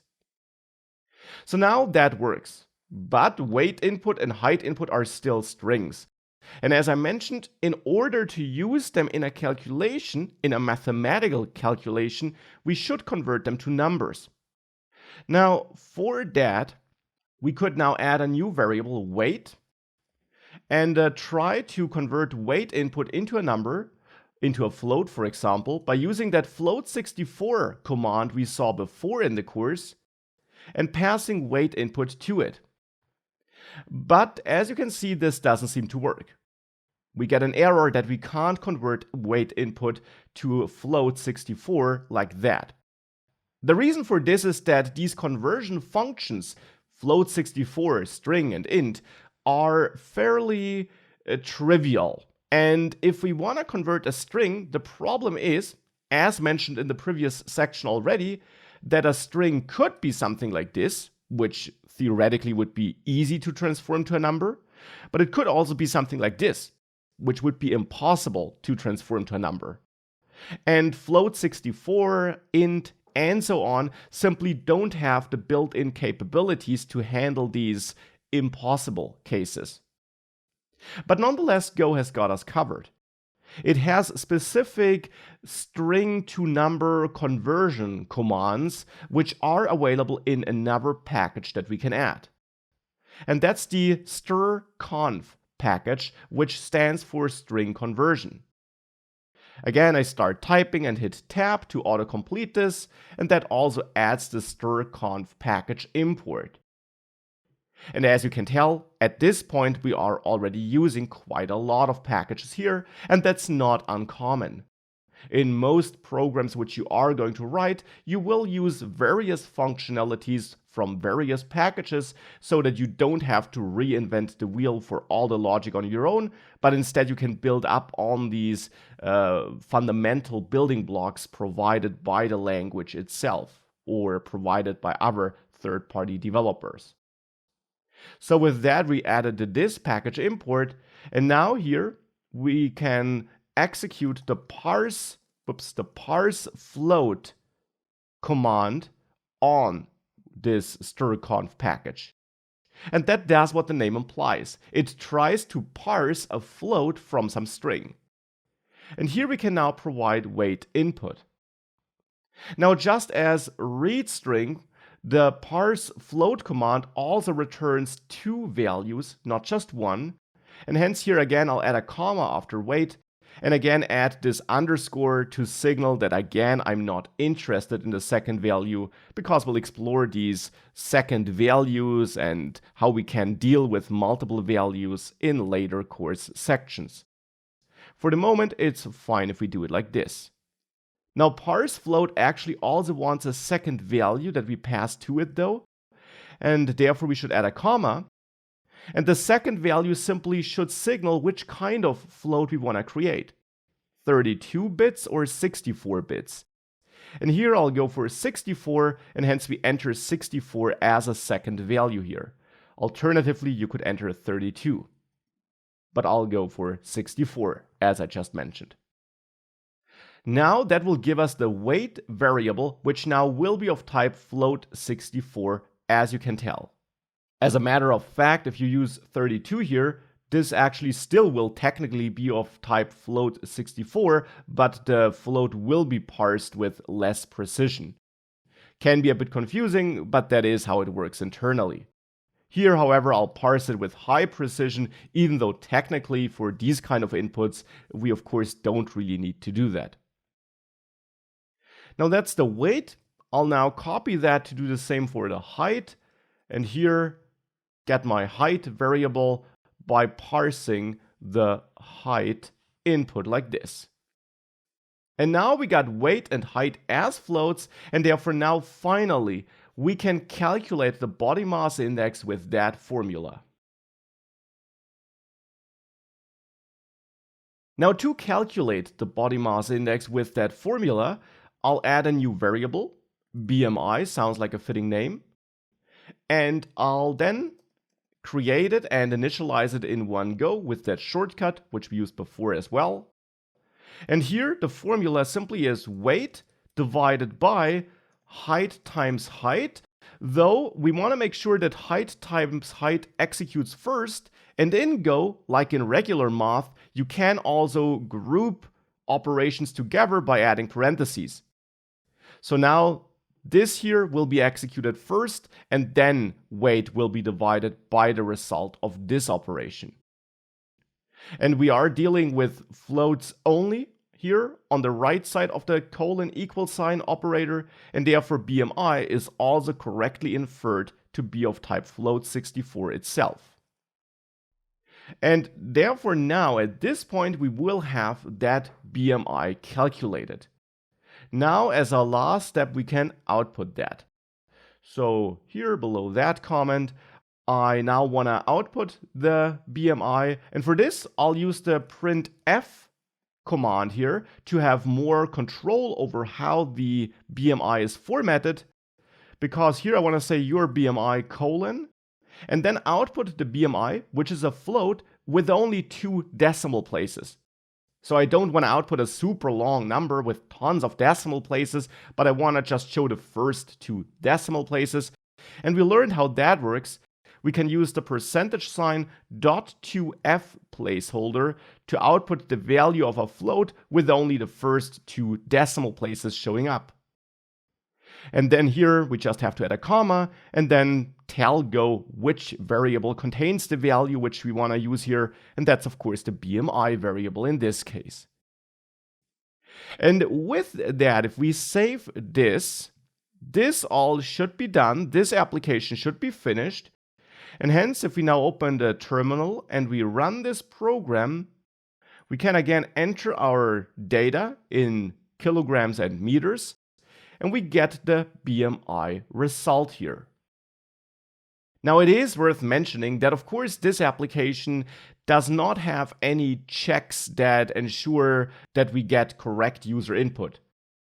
For example, if I run this again and I enter max here and high, it of course just gives me this strange output, NaN, which stands for not a number, because it fails to parse those inputs to floats correctly, and therefore it fails to calculate the BMI. We have no protection against that in this program because we haven't learned about the tools we would need for that at this point. But that's not too bad. These are all concepts we are going to learn throughout the course. For the moment, we are using the things we learned about. Specifically, we are working with variables, values, different types of values, input and output, and also various packages. But speaking of that, let's now explore how we can manage our program here if we split our code across multiple files and also multiple packages. And let's also revisit this concept of having constant values. Now I want to start by revisiting the idea of having constant values. And if we have a look at this code, most of our variables are real variables and are variables that only receive their values once the application runs. For example here, where we depend on user input. That's not a value we know ahead of time. We only know that once the user entered something. But of course, we also get a couple of constant values. For example, this new reader, it is created once, right at the start, but then never reassigned thereafter. And also all these texts here. Now, of course, we don't store them in variables at the moment, but if we would extract them into variables, then these would be constants as well. Now let's start with that. Here we can replace var with const to turn this into a constant. But if we do that, we actually get some red squiggly lines here. Now the reason for that is that even though we never assign a new value to reader, the value which we do assign is the result of calling a function. And in Go, that also then can't be used as a constant because it would need to execute that function first in order to get the value that should then be constant. The problem is that functions are only executed when the program runs, not when the code is compiled. And therefore it's actually not really a constant because whilst it never changes after running initially, it has to run first in order to get the value. And a constant should be a value that's logged in before the app even starts running. That's why we can't use a constant here, but why we have to stick to a variable. I think it's still an important thing to again highlight this and to show what the idea behind a constant really is in Go. In other languages, this can, for example, be different. In JavaScript, for example, we also have a const keyword, and there we can create constants even after the application started running, because in JavaScript, a constant is a constant if we simply never assign a new value to it. In Go, it simply is different, and it is just something to keep in mind. Now, to still show you some real constants though, I'll extract the key pieces of text which I have here and store those in constants which I want to define here, like the main title, BMI calculator, which I then want to use here, and also the separator, which should be this text here, which I'll extract and store. And then also these prompts here. So here I have the weight prompt, and then I'll have the height prompt. So that will be stored as well. And then I'll refer to these constants down there, weight prompt and height prompt. Do you need to do that? No, not at all. I'm just doing this to again also practice the usage of consts, and it can be useful to store these key values, these key output text snippets in constants, because that would mean that now if we ever want to change something here, we find those key prompt texts at the top of the file, and we don't have to dig through all the code just to change something about this output text. Of course, in a simple application like this one here, that's not a big issue, but it can save you some time. So putting those values into constants is definitely something you could do. Now, if we save that, the code gets reformatted a bit, and if I now again run this application, it of course still works as before. So that still works, but now we're also using constants again. Now that we did add those constants, let's conclude this course section and this exercise here by again splitting that code into multiple files and then also into multiple packages, just to also practice this again. And I'll start with my reader here. I'll put that into a separate file, but into the same package. For this, I'll add a new file here next to the bmi.go file, since I'll still add it to the same package. Only new packages have to go into a subfolder. Files that belong to the same package should go into the same folder. And I'll name it input.go because this file should hold variables that deal with user input. And I'll add the package main instruction again here. And then I'll grab this reader variable, cut it from bmi.go, and add it in input.go. And now here, to make that work, of course, we need to make sure that in the input.go file, we are importing buff.io and OS. Because whenever you use a package in a file, you have to import it into that file. So whilst variables are shared amongst files as long as they are in the same package, imports are file specific. If you use something in a file, you have to import into that file. If you use it in multiple files, you have to import it into every file where you use it. So here we have to add imports to buff.io and OS into this input.go file. And whilst we could type this manually, in Visual Studio Code, you can also click onto the problematic name, buff.io in this case, and then you get this light bulb here. And if you click on this light bulb, you get a quick fix. Here in this case, it's suggesting us to add an import to this package. And if I click this, it adds it for me. We can do the same for OS. Therefore, click on it, click on the light bulb, select add import, and it adds this here. And in bmi.go, we should now get rid of these unused imports, and therefore here I'll simply remove these two imports. And then I'll press the auto format shortcut to, well, reformat this code. With that, if we save that all, this application should still run just fine if I run go run dot. And looks like it does. Yes, it works, because both bmi.go and input.go are part of the same package, the main package, and therefore the variable defined here in input.go is automatically also made available in the other files that belong to the same package, in this case the bmi.go file. So that's how we can split code across multiple files with those files belonging to the same package. And of course, you don't need to outsource this into a new file. I'm just doing this for demo purposes.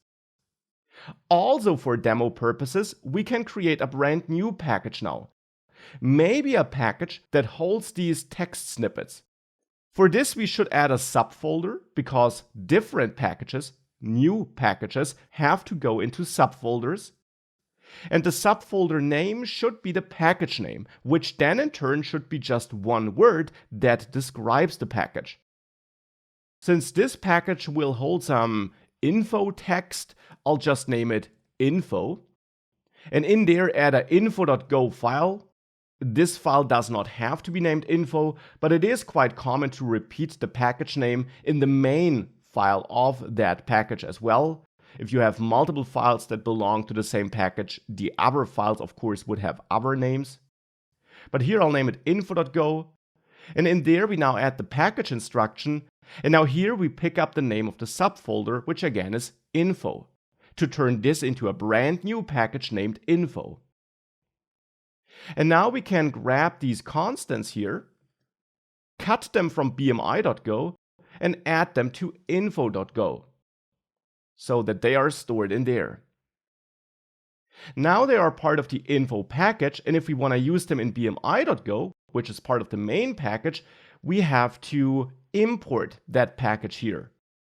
And we do that by adding it to the import block here. Typically, you add a blank line between the built-in packages and your own packages. And here you then repeat your module name, which you do find in go.mod. So that's the name I will use here. Repeat that here. And then after your module name, you add another slash and then the package name from which you want to import, in my case, info.